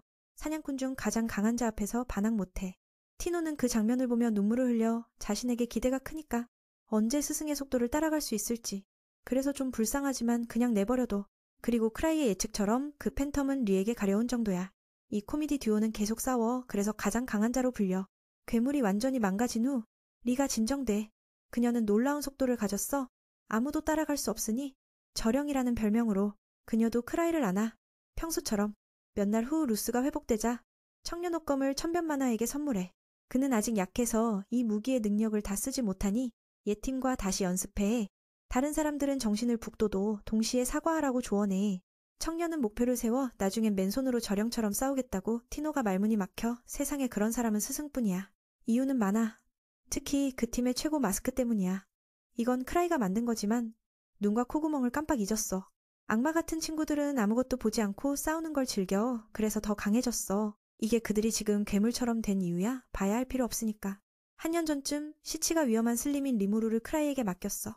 그녀는 리더를 무척 믿어. 그녀에 대해 소개하면 그녀는 위대한 연금술사야. 시치가 2번째라면 아무도 첫 번째라고 하지 않을 거야. 조금 이상하지만 리처럼 크라이를 소중히 해. 지금 그녀는 제국의 기관에서 일하고 스타의 두뇌야. 그들은 최고의 연금술사로 시치는 최적화라는 칭호를 받아. 모든 성과는 그녀의 지식과 지혜에서 나와. 그래서 가끔 크라이가 위험한 걸 맡아. 그녀가 만든 슬림에 대해 그건 경도를 쉽게 파괴할 수 있어. 그래서 시치가 리더에게 열지 말라고 했어. 듣고 나서 크라이가 좀 무서워. 하지만 맡겼으니 리무루를 돌봐야 해. 현실로 돌아와. 그 녀석이 어떻게 그 슬림을 놓친 건지. 주변을 찾아봐도 리무루가 안 보이니 크라이가 걱정돼. 만약 그게 미쳐 날뛰면 경도가 날아갈 텐데. 어제 백색 늑대 동굴에서 분명 슬림을 살짝 열었는데 안 보여. 만약 그랬으면 그 괴물들을 없앴을 텐데. 중요한 물건들은 항상 금고에 넣어. 슬림이 어떻게 빠졌을 리 없어. 크라이는 처음부터 안에 없었단 결론을 내리네. 그럼 그냥 신경 끄네. 이건 자위일 뿐이지만 만약 진짜 빠졌으면 망할 거야. 장면이 바뀌어. 백색 늑대 동굴에서 사냥꾼들이 일해. 그들은 강하니 전에 티노팀이 마주친 괴물들과 문제없어. 보고 전에 이상을 조사하는 건 국가에 중요해. 게다가 천변 만화와 관련이 있으니 아직 찾지 못한 게 있어. 크라이가 꿈에서 깨 슬림이 빠진 걸 걱정하며 바로 에바가 오니 아침 인사하며 지금은 오후야. 그녀가 크라이를 재촉해 백색 늑대 동굴 사건을 관리회에 보고하라고. 그는 게으른데 티노가 팀을 이끌라고 했어. 그녀가 웃으며 그 아이는 리와 지옥에 있대. 듣고 나서 청년이 조금 걱정해. 경도에 변화가 있는지. 에바는 불길함을 느껴 조사를 하겠다고. 크라이가 물으면 항상 무슨 일이 생겼으니까. 크라이는 무죄처럼 말해. 티노를 보러 가겠다고 떠나. 그녀도 다른 사람들처럼 방주장의 능력을 믿어. 비록 유머러스하지만 크라이의 예언은 항상 맞아. 지진부터 보고 전의 이상까지 모두 그의 예측에 놀라워. 한두 번이면 우연일 수 있지만 매번 맞으니 이번에도 경도가 변할지도. 그리고 이번에도 에바는 의심해. 그 후 아래로 가. 방주장은 아래로 가. 많은 사냥꾼들이 연습을 기다리는 곳으로. 보통은 그냥 들어가지만 오늘은 네가 여기 있으니 아무도 다가가지 못해. 건드리면 로그아웃이야. 스벤도 친구에게 부탁해. 저령이 좀 쉬라고. 그들은 강하니 그 청년도. 레벨 6 사냥꾼으로 인증됐어. 크라이가 책임을 피해 난 요괴를 퇴치하는 게 아니야. 다른 아이들도 방법 없어. 안과 리시아가 없으니 리를 막을 수 없어. 리아가 온 이유를 물으면 백색 늑대 동굴에서 충분히 강한 보스를 못 만나쳐서 그녀가 따라온 거야. 그녀는 레벨 8 보고전에서 임무를 했지만 별것 아니야. 그래서 저령이 티노를 데려가 훈련시킨 거야. 크라이에게 조언해. 빨리 가. 아니면 그 귀여운 여동생을 잃을 테니까. 예상대로 리가 제자를 땅에 눌러 움직이지 못해. 죽은 줄 알았지만 아직 숨 쉬어. 리가 끝낼 뻔했지만 크라이가 막아. 저령에게 티노는 무척 재능 있어. 그녀도 칭찬해. 그래서 그녀를 넘어설 수 있게 키우고 싶어. 크라이도 말해. 오늘은 그만해. 여동생이 최선을 다했어. 보통 리는 누구의 말도 안 듣지만 이 녀석이라면 다르지. 기쁘게 동의해. 그와 놀아도 되고. 티노가 깨고 스승의 다리를 잡아. 화가 나서 그녀는 스승의 마스크를 쓰고 싸우는 중 모든 감각을 막으니 그래서 고생스러워. 크라이가 봐서 손을 들었어. 리는 방금 움직이지 못한 걸 기뻐해. 결과 두 자매가 다시 싸워. 지금 기세가 좋으니 쉬면 아까워. 청년이 나가며 내가 말렸지만 안 들었어. 모두에게 오늘은 쉬라고 해. S는 무슨 일이 일어나는지 알아. 그래서 더 이해해. 만약 티노가 강해지면 그들도 함께 연습할 수 있어. 그리고 알려? 북쪽 길이 막혔어. 팬텀이 많이 나타나서 조사 결과 없고 몇 그룹의 기사단이 갔지만 다 패배했어. 전에 백색 늑대 동굴 사건. 이제 이거 크라이가 두 사건이 연결됐다고 의심해. 그래서 그 노인이 불렀어. 분명 이 일 때문이야. 지금 악이 없으니 방주장이 직접 해결해. 친구는 똑똑하고 유능해. 그에게 맡기면 다 해결돼. 정말로 그 청년에게 맡기면 모든 게 끝나. 크라이는 시간을 끌어 악이 오기를 기다려. 그 노인이 잡아가 임무를 시키면 피곤하니까. 스벤이 방주장이 너무 여유롭다고 장난쳐. 이건 당연해. 모든 일을 다른 사람에게 맡기니까. 갑자기 청년이 스벤의 하킴 십자가팀을 세워 모든 걸 떠넘겨. 그들은 할 일이 없으니 그들에게 맡기고 관리회에 보고하라고 해. 자신은 바쁘다고. 청년의 부하들은 방주장에 불만해. 보통 그는 뭐 하는지. 보구를 찾을 때, 다른 멤버들이 보구를 찾을 때 크라이만 놀고 형님은 설명해. 예전부터 그는 그랬어. 이게 가장 강한 팀의 방식이야. 겉모습에 속지 마. 너가 새로 왔으니 모르겠지만 강한 자들의 눈에 크라이는 괴물이야. 그는 부하에게 따르지 않아도 되지만 크라이와 관련된 쓸데없는 일은 하지 마. 아니면 문제가 많아질 테니까. 장면이 바뀌어 관리회에서 백색 늑대 동굴 정보를 받음. 정보가 제한적이라 보고 전의 이상 원인을 모르겠어. 만약 사람 때문이라면 심각하니 그 크라이에게 물어보고 싶어. 앞으로 무슨 일이 일어날지. 그가 분명 이상을 봤으니까. 그가 그렇게 생각한 이유는 크라이가 보고 전에 잘 안 가는데 어제 직접 갔으니까. 장면이 바뀌어 반란을 꾀하는 세력으로. 노인이 지휘하니 크라이처럼 고레벨 사냥꾼이 직접 왔을 줄 몰랐어. 부하들은 이곳이 발각된 건 시간 문제라고. 그들은 천변 만화를 높게 평가해. 이들은 아카사 마법 협회라 자칭해. 그들이 연구하는 건 땅속 거대한 에너지를 간섭해보고 전을 변화시키는 거야. 노인의 목표는 이 연구로 자유롭게 보구전을 만들어내는 거야. 하지만 지금 발각되면 모든 걸 다시 시작해야 할까봐. 그들은 소피아라는 강한 자를 가졌어. 지금 여행 중이지만 노인이 불러서 사냥꾼들 앞에 방어해. 모두 그자의 능력을 믿어. 생각해. 그녀가 오면 모든 게 안정될 거야. 그날 밤 크리미 리무루가 도시를 파괴하는 걸 보고 충격받았게. 화가 나서 리가 옆에 자고 있었어. 청년이 땀을 흘리며 물어. 그녀가 이렇게 자는 게 자주 있으니? 꾸중하지 않아. 티노가 침대에 누워있으니? 오늘은 산책 가자고. 그는 그 나쁜 꿈을 잊기로 하고. 동의해. 리가 기뻐서 그를 눌러 안아. 바깥에서 지부장은 방해에 도착해. 그 멍청한 녀석과 이야기하려면 직접 와야 하니까. 말이 끝나자 커플이 내려오지만 리는 크라이를 뺏기지 않아. 노인이 그녀가 언제 왔는지 물어 보고하지 않았다고. 서로 안 좋아하니 입을 열면 쫓아내. 그를 너무 의지한다고. 사건이 더 심각해지니 아무도 안 양보해. 그녀는 강하지만 리는 데이트 가고 싶어. 그래서 마무리 공격을 하지만 막아. 정말 그녀는 강하지만 상대도 최고 사냥꾼 중에 하나야. 미는 자맥 하나를 데리고 올라가 대화하라고. 두 사람이 싸우면 오래 걸려. 그녀는 백색 늑대 동굴 사건을 물어. 아는 걸 말해 해결하라고. 그는 거기엔 아무것도 없지만 다른 걱정이 있다고. 더 물으면 크라이는 말 못해? 설마 슬림을 놓쳤다고? 그래서 사람을 보낸다고 약속하고 카나에게 사과해? 말하면 죽을 테니까. 아래에서 쉬는 동안 노인이 약해졌어. 리가 비웃어. 실력이 떨어졌나? 더 활동하라고 조언해. 사무실 일은 좋지 않아. 한번 놀다 보니 지루해. 과거를 생각해. 오늘은 용서할게. 그는 모욕받아 화가 나. 모든 힘을 쓰려 하지만 크라이가 막아. 소가 싸우면 모기가 죽으니 직원이 고생할 텐데. 크라이도 노인에게 진정하라고. 리는 순종적이었어. 데이트간이 안 반항해. 잠시 후 에바가 돌아와 일터가 폐허가 돼서 충격받아. 무슨 일이 일어난 건지. 바깥에서 커플이 노인이 약해진 걸 말해. 미네 관점으로 그건 아니야. 그녀가 매일 강해지니 자신을 기준으로 비교 못해. 어제 리가 전에 본 가장 강한 괴물과 마주쳐 기뻐. 백색 늑대 동굴의 보스와 비교해 물어. 그녀가 놀라서 물어. 어제 그런 게 있었어? 실제로 그 괴물은 그녀에게 잊을 만한 게 아니야. 크라이는 슬림을 잡기 위해 친구들에게 부탁해. 만약 주디아가 파괴될 위험이 있으면 어떻게 할지 물어. 그녀는 기쁘게 말해. 크라이와 도망칠게. 바다는 본 적 없으니 남쪽 땅으로. 갑자기 리가 그들을 감시하는 걸 잡아. 크라이가 그녀가 문제 일으킬까봐 그 사람을 놓아. 그래서 그녀가 생각해. 그 청년이 고의적으로 놓은 거야. 그 녀석도 충격받아 천변만화가 모든 걸 알았으니 경고하려고. 스벤의 하킴 십자가는 지금 관리회에 가서 임무를 받아. 노인이 화가 나. 항상 그렇듯 무슨 일이 일어나는 거야. 그 사람들은 받아들여. 명령만 받았으니까. 노인은 크라이와 이야기할 게 많지만 안 왔으니 눈앞에 팀에게 조사하라고. 여전히 백색 늑대 동굴, 괴물들이 진화하는 곳. 하킴 십자가가 들어가자마자 무장한 팬텀 무리가 둘러싸. 스벤은 뭔가를 느껴 모든 게 크라이의 계획이라고. 지금 그는 리와 실종자들을 조사하러 가. 어쩌면 슬림 때문일지도. 그녀는 오늘 데이트 가는 줄 알고 기뻐. 이 지역은 경도에서 가장 불안정한 곳이야. 이건 악당들의 속을 몇 놈이 가장 강한 팀의 멤버를 보고 겁먹어 왜 왔는지. 근처에 맛있는 아이스크림 가게가 있어 임무 중에 들러. 이 정보는 에바가 준 거야. 크라이도 속으로 감사해. 리는 크라이의 의도를 모르지만 아이스크림 간이 기뻐. 어제 잡은 녀석은 아이스크림 가게 주인이야. 그는 크라이가 모든 걸 알았을까봐 겁먹어. 실제로 이 가게는 아카사의 위장 연구소야. 다들 생각이었지만 소피아가 돌아오니 그에게 천변만화가 노리는 걸 알려. 아래에서 리가 문을 닫는 걸 보고 가게를 부술 뻔했어. 크라이가 막아 사람들이 힘들게 지었는데 부수면 생계가 무너지니 오늘은 참아. 그들이 떠나자 안에서 안도의 숨을 쉬어. 053, 1.65 이 늦게방으로 돌아와. 크라이도 한숨 쉬어. 정보 얻은 게 없어. 마지막으로 슬림을 못 봤어.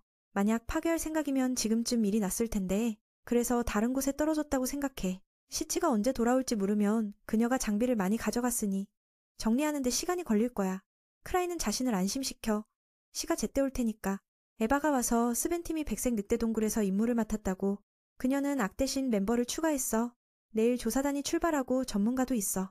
듣고 나서 크라이가 이번엔 너무 커 보이네. 악만 보낼 생각이었는데 기본적으로 가니 그냥 내버려둬. 그녀가 물으면 무슨 주의할 게 있나. 그들의 방해 멤버들이 가면 괜찮을 거야. 장면이 바뀌어. 아카사 조직. 지금 그들이 어제 쥐굴에서 발각됐다고 알아. 비록 완벽한 위장이지만 크라이의 정보망이 더 촘촘하다고 걱정해. 하지만 그건 실제로 아이스크림 먹으러 간 거야. 소피아에게 물으면 먼저 공격하라고. 모두 겁먹어. 상대는 레벨 8이야. 어떻게 이길지 물으면 그녀가 말해. 아카사 타워는 진리를 추구하는 자야. 법이 막든 상대가 누구든 후퇴할 필요 없어. 지금 그녀는 방어 시스템을 완성했어. 이 기회를 빌려 고레벨 사 한터와의 내구성을 테스트하고 싶어. 모두를 없애면 발각된 정보가 퍼지지 않을 테니까. 아카사는 정상적으로 활동할 수 있어. 듣고 나서 회장은 동의해. 천변만화가 쫓아오면 도망칠 수 없으니까. 그래서 곧 사냥꾼들과 제대로 싸울 거야. 소피아가 원하는 대로 하라고. 집에서 티노 같게 상처 없이. 전에 맞아도 그녀는 여동생을 걱정해. 잠시 후 그녀가 회에 가. 사람들이 많아서 궁금해. 물으면 형님이 알려. 관리회가 백색 늑대 동굴에 출병해 상처를 회복하는 영약을 써서 침대에 던져놓고 잤어. 잠시 후 그녀는 협회로 갔어. 사람들 많아서 궁금해서 가서 물었더니 그 형이 협회가 백랑동굴로 출격한다고 했어. 원래 길드장은 악팀을 보내려 했어. 하지만 그게 없어서 다른 사냥꾼들을 다 모았어. 모두가 이게 장난 같다고 느꼈어. 크라이가 레벨 7팀을 레벨 3 보물 전으로 보낸 거라서 듣기만 해도 이상해. 게다가 악이 없어. 그래서 지금 여기 사람들은 그 자리를 대신해야 해서 걱정돼. 길드장을 잘 알아서 이 여행에서 돌아오지 못할까봐. 흑금 십자군은 먼저 조사하러 갔어. 하지만 모두 합쳐도 악팀만 못해. 하지만 스트레인지의 힘이 더해지면 달라. 그때 크라이가 나왔어. 사람들 많아서 축제인가 했어. 에바가 설명했어. 이게 이번 임무에 참가할 사람들이야. 원래 악을 보내려 했는데 이렇게 다 끌고 가니 머리가 아파. 비용만 봐도 산더미야. 그래서 크라이는 절반을 빼라고 했어. 아랫사람들이 겁에 질려. 긴급 상황에 레벨 7 사냥꾼이 필요해. 이제 빼라니 어떻게 견딜 수 있겠어. 길드장은 책임을 떠넘겨줬어. 설명도 어쩔 수 없으니 그냥 따라야 해. 에바에게 물어. 이 임무의 보수가 좋나. 추가 자금이 들어왔어. 비용 문제를 해결했지만 크라이는 그 사람들이 리무르와 마주치면 죽을까봐 걱정해. 그래서 리무르가 백색 늑대 동굴에 있지 않길 바래? 변경할 수 없으니 크라이가 모두를 보낸다고. 속으로 노인이 뭐라고 해도 그냥 내버려둬. 리아가 말해. 이건 웃기네. 내가 가면 절반의 사냥꾼도 필요 없어. 그건 그녀가 강하니 말하는 거야. 듣고 나서 그녀가 그들을 약하다고 비웃어. 이렇게 겁 많으면 영원히 강해지지 않아. 티노와 나에게 이 임무를 주라고 청해. 하지만 크라이가 안 줘. 전에 그녀가 아직 겁에 질렸으니까. 게다가 리를 보내면 백색 늑대 동굴이 엉망이 될 테니까 크라이가 모든 사람을 보내라고 해. 에바가 그를 리더로 삼아. 그는 깜짝 놀라. 다른 사람들은 레벨 8이 함께 가니 안심해. 그는 방법 없어 동의해.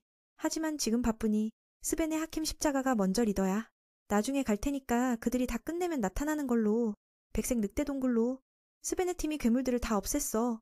그들은 진짜 강해졌어. 하지만 에바가 그를 리더로 만들었어. 그걸 듣고 그는 깜짝 놀랐어. 다른 사람들은 레벨 8이 함께하니 안심했어. 그는 다른 방법 없으니 수락했어. 하지만 지금 바쁘다니 스벤의 흑금 십자군이 먼저 리더를 할게. 그는 나중에 참가할 테니 그들이 다 끝내고 나타날 계획이야. 백랑동굴로? 백랑동굴로 돌아와. 그 친구 팀은 팬텀스를 다 없앴어. 그 녀석들은 정말 강해졌어. 하지만 그는 레벨 6 사냥꾼이라서 꽤 쉬웠어. 협회에서 모두 준비됐어. 명령만 기다리면 출발이야. 리나 크라이에게 왜 자신과 티노를 안 보냈냐고 물었어. 그는 다른 일로 부탁할 거라고 했어. 장난으로 말했지만 그녀의 성격을 알 테니까. 친구들이 크라이에게 이 일에 주의할 게 뭐냐고 물었고 그는 슬림을 피하라고 했어. 그 청년은 완전히 혼란스러웠지. 백랑굴에 그런 괴물이 어딨어? 그래도 천변만화의 말이니 확실히 일어날 거야. 모두에게 알리기 위해. 그래서 그는 기지를 가서 모두에게 알리기로 했어. 아카사의 기지에서 메네팀이 파견된 소식을 듣고 모두가 충격받았어. 크라이가 이쪽이 공격할 거라고 예측하고 선제 공격을 준비한 거야. 그들의 신뢰는 많아 교반기 마테리오의 힘에 있어. 그는 그걸로 장애물을 박살낼 계획이야. 몇몇은 크라이의 스트레인지, RFT가 참가하면 이길 수 없다고 걱정했어. 소피아는 괜찮다고 했어. 그 팀이 가장 강하다고는 해도 지금은 멤버가 몇 명뿐이야. 하지만 그녀의 방어 시스템은 그런 자들의 파괴력을 견디기 위해 만들어진 거야. 이번 공격에서 천변 만화와 저력만 참가할 거라고 예측했어. 게다가 그 성가신 가짜 김술사도 따라올지도 몰라. 그녀에게는 천적 같은 존재지. 그 이름이 소피아에게 모든 걸 꿰뚫어보는 것 같아 놀랍더라. 그녀는 연구만 하는 게 아니야. 아카사 외부의 눈과 귀가 어디에나 있지? 저령의 물리, 공격의 대책이 있으면 간단해질 테야. 크라이는 뇌를 쓰는 유형이야. 그래서 가장 강한 팀의 멤버가 다 모이지 않으면 실력을 발휘 못할 거야. 유일한 문제는 시치야. 하지만 그녀는 그 상대와 싸우고 싶어해. 상대방을 무슨 수로든 부수고 말겠다고. 가장 강한 자의 자신감을 보니 회장은 그녀의 제자에게 모든 걸 사용해 적을 맞이하라고 허락했어. 명령을 전하라고. 그는 모든 구성원에게 소피아의 명령을 따르라고 명령했어. 그녀의 말은 곧 나의 말이라고. 하지만 몇몇은 그녀와 경쟁하느라 불만이었지. 백랑굴로 돌아가서 주위를 둘러봤지만 아무것도 없어. 스벤의 팀은 크라이의 정보가 잘못됐다고 의심했어. 지부장님의 직접적인 명령이라 거부하기 어려웠지. 그래도 경험 많은 그가 후배들에게 조언했어. 곧 이해할 테니. 그때 외부에서 슬림 리무르에 대한 소식을 받았어. 그래서 철수 명령을 내리고 호각을 불어 다른 팀도 따라오라고 했어. 몇몇은 아무것도 찾지 못한 채 끌려가서 짜증났어. 슬림을 조심하라는 정보 때문이었지. 그들은 웃으며 스벤이 그놈의 말만 믿는다고 했어. 흑금 십자단은 진정하게 설명했어. 호각을 부는 게 최선이야. 만약 스트레인지 GFT가 있었다면 그냥 내버려뒀을 테지. 리바는 약한 자들의 안위 따위 신경 안 써.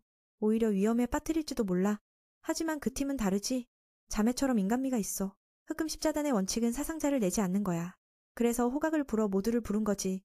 그냥 내버려두지 않았어. 만약 그들이 죽고 싶다면 다시 가보게 해. 상대방은 이 굴에 슬림이 어딨냐며 믿지 않았어. 그때 샌이 그에게 옛날 크라이에 대한 이야기를 들려줬어. 그날 꽃구경을 하자고 했지만 지금은 그곳이 위험한 보물전으로 변해버렸지. 그런 장면을 본 적 있어? 지옥이 세상에 나타난 기분이었어. 그놈이 왜 그런 걸 보여주려고 했는지. 그게 천변만화의 힘인 거야. 그들은 미래를 보는 그를 위해 거대한 돈을 들여 원거리 통신 도구를 샀어. 크라이의 정보를 가장 먼저 받기 위해. 맨의 곳으로 돌아가서 아직 출발하지 않아서 리가 지루해졌어. 크라이 앞에서 싸우고 싶어. 지난번에 실력을 다 펼치지 못했으니까. 그 미친 소녀를 보니 그는 조금 걱정됐어. 바로 그때 구원자가 나타났어. 시치가 이상한 기운을 느껴서 빨리 왔지. 그 언니를 혼내고 위험한 자를 제거하러 왔다고 했어. 그리고 문지기의 곳에서 그는 이미 완전 무장했어. 지난번에 리에게 비웃음 당해서 화가 났지. 과거로 돌아가서 신은 맨에게 모두의 약점을 보완하고 싶다고 했어. 그렇게 하면 모두가 행복한 사냥꾼이 될 테니까. 하지만 그녀의 몸은 약했어. 그는 준비를. 문지기의 곳에서 그는 백랑굴로 가기 위해 준비됐어. 지난번에 리에게 비웃음 당해서 화가 났지. 자신의 힘을 보여주고 싶었어. 과거로 돌아가서 신은 맨에게 약점을 보완하고 싶다고 했어. 그렇게 하면 모두가 행복할 테니까. 하지만 그녀의 몸은 건강하지 않았어. 크라이가 그녀의 머리를 쓰다듬으며 조언했어. 가짜 김술사가 되어 약점을 보완하는 게 좋을 거라고. 그때부터 맨은 슬림 리무르의 실종에 대해 알려줬어. 그 아이는 진화 속도와 적응력이 강화됐어. 그녀는 리더에게 걱정 말라고 했어. 보호장치가 있으니까. 만약 리무르가 왕국을 파괴해도 맨을 공격하지 않을 테야. 그 말을 듣고 그는 안심했어. 시치는 항상 자신과 이익을 먼저 생각하니까. 다른 아이들은 상관없지만 슬림이 메탈린 합금에서 빠져나온 건 힘들어. 그래도 이 공간의 금고에서 빠져나갈 순 없어. 시치는 맨이 금고를 열 때 슬림이 따라갔을 거라고 확신했어. 기본적으로 그건 습기를 좋아하는 생물이야. 그래서 리무르가 발각되지 않은 유일한 방법은 욕조의 수도관을 통해 빠져나가는 거지. 그 분석을 듣고 민우는 소름 돋았어. 그 슬림이 경도 전체를 파괴할 수 있으면서도 곁에 있었단 말이야. 시치도 이 일에 책임이 있으니 처리하러 가겠다고 했어. 좋아 좋아. 네가 원하는 대로 해. 백랑굴의 사냥꾼 그룹으로 돌아가서 스벤과 그의 팀이 임시 지도자로 임명됐어. 조금 피곤하지만 상황은 안정적이었어. 팀 형성을 안정화시키는 건 불가능했지만 각자 행동하게 놔뒀어. 청년 1위가 아직 안 왔는지 물었어. 보통 이런 일에는 그녀가 좋아하니까 만약 온다면 나는 물러날 테야. 스벤은 슬림에 대처하기 위해 사냥꾼들을 모아서 전략을 논의했어. 여기서 슬림 같은 낮은 수준의 괴물과 싸운 적 있는지 물었지. 당연히 아무도 관심 없었어. 크라이의 경고가 이상하게 느껴졌지. 그건 그들의 잘못이 아니야. 보통 사람에게 슬림은 그냥 무시할 생물이니까. 조심하라고 해도 직접 보지 않으면 믿지 않을 테야. 스벤이 그 악당이 더 말한 게 없는지 물었어. 크라이는 보통 슬림이 아니라고 했지. 듣고 나니 그 형은 화가 났어. 민우는 항상 정보를 숨기니까. 그렇게 말하면 누가 어떻게 대처하겠어? 그때 그 못된 청년이 백랑굴 탐사를 계속하겠다고 했어. 슬림이 나타나면 우리 팀이 처리할 테니까. 듣고 나니 다들 그들을 불쌍히 여겼어. 여기 있는 모두가 이미 경험했으니까 방주의 말이 현실이 될 테야. 그들을 첫 희생양으로 봤어. 스벤은 그들을 막았다고 했어. 죽을 때 후회하지 마. 듣고 나니 그놈은 화가 나서 갔어. 그때 한 여자가 나타났어. 소피아가 위장한 가짜 사냥꾼 탈리아라고 자신을 소개했어. 스벤은 충격받았어. 우리 길드의 시치 외에 가짜 김술사가 또 어딨어?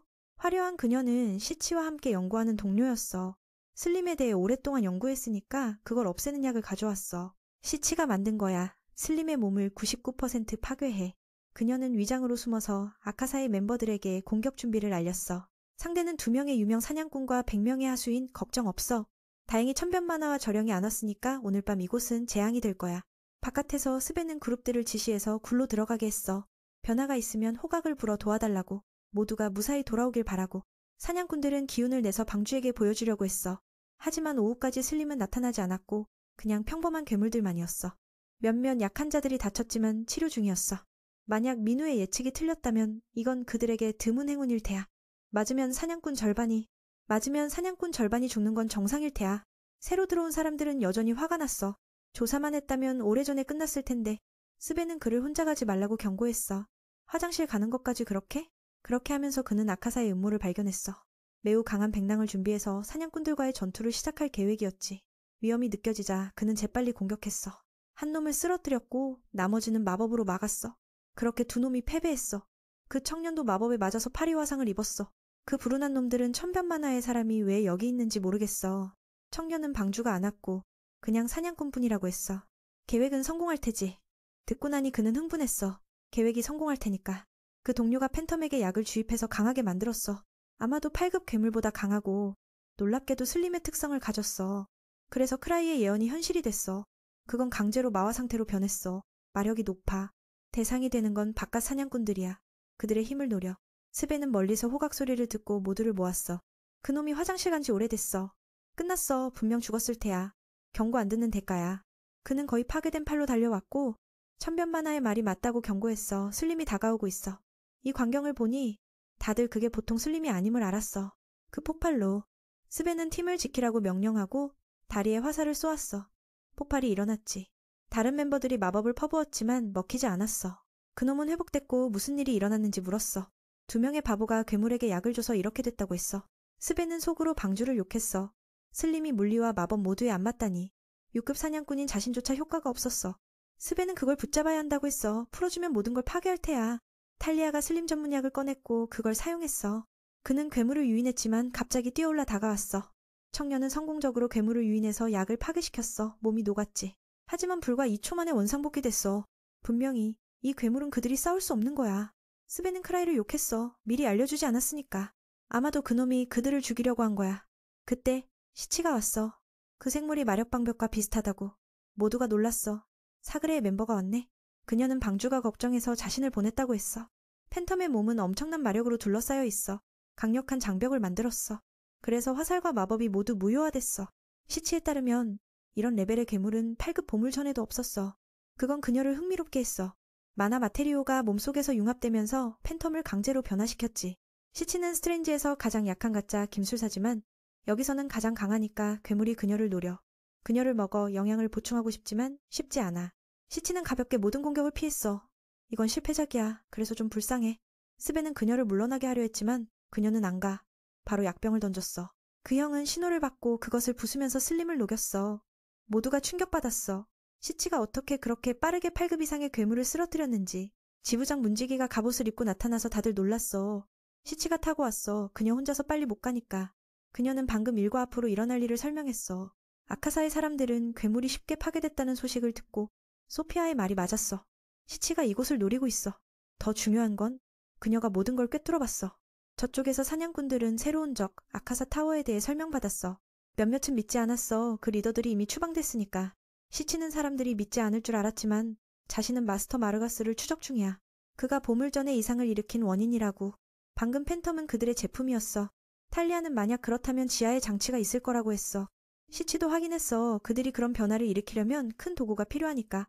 그건 그 노인에게 중요한 기지야. 그래서 선제 공격을 했어. 포로를 신문한 후 시치는 더 끔찍한 것들이 기다리고 있다는 걸 알았어. 그 약은 일시적인 거라서 대책을 찾아야 해. 스벤이 크라이가 더 말한 게 없는지 물었어. 아직 없지만 시치는 우리가 이길 수 있다고 믿어. 사냥꾼들의 힘으로. 민우처럼 군대를 지휘하는 건 아니지만 최선을 다할게. 나는 싸움에서 무용지물이니까 너희들의 도움을 바래. 스벤의 후배들은 그녀를 칭찬했어. 그녀는 정말 재능 있지만 동료처럼 싸울 수 없네. 형은 시치가 스트레인지에서 가장 약하지만 가장 강한 유형이라고 했어. 스벤은 그를 조심하라고 했어. 그녀가 약하다고 하니 용서받을 테야. 그녀는 약점을 이용해서 수단을 쓰니까 당연한 일이야. 그의 눈에 시치는 다른 멤버들처럼 괴물이야. 게다가 전략머리는 크라이 다음이야. 집에서 리는 시치를 구하러 가자고 했어. 그 애가 가장 약하니까. 게다가 전투도구도 수리 중이야. 크라이의 말에 그녀는 화가 났어. 그녀는 소리를 지르지만 그는 그녀가 실제로 얼마나 강한지 알기 때문에 가지 못하게 했어. 아카사 타워의 사람들은 소피아의 명령을 받아 괴물을 하나씩 풀어놨어. 남자들은 그녀가 무슨 생각인지 모르겠어. 팬텀을 사냥꾼에게 주다니. 그 프릭은 생각했어. 그녀는 연구자일 뿐 실전은 모르니까. 소피아를 부르려 했지만 그녀는 방어 시스템을 점검 중이었어. 듣고 나니 그는 충격받았어. 이 상황에? 그는 지도자로 임명됐지만 천변만화가 상대라 조심해야 해. 부하들은 승리가 중요하다고 했어. 모든 팬텀을 풀어서 사냥꾼을 쓸어버려. 그는 그녀와 경쟁하니까 실전의 맛을 보여주고 싶었어. 시치의 쪽에서 포로를 신문 중이었어. 청년의 말에 따르면 그들은 괴물에게 약을 주입해서 변하게 했어. 그녀는 그들의 주인이 마스터 마르가스냐고 물었어. 위치를 말하면 목숨을 보장하겠다고. 하지만 그들은 배신하지 않기로 맹세했어. 듣고 나니 시치는 웃었어. 확실히 그들의 스승은 녹터스 스카치야. 그녀는 오랫동안 아카사 타워를 추적했으니까 외부에서 일어나는 걸 다 알지. 그녀는 폭력을 피하고 싶어. 다시 묻지만 대답 없네. 마지막으로 시치는 입을 열게 하는 약을 꺼냈어. 하지만 경도에서 사람들이 막았어. 그건 불법 약물로 너무 위험해. 의식을 흐려지고 기억을 지울 수 있으니까. 그녀는 신경 쓰지 않았어. 늦으면 녹터스 스카치가 도망갈 테야. 그녀는 웃으며 모든 건 정의를 위해라고 했어. 그걸 두인에게.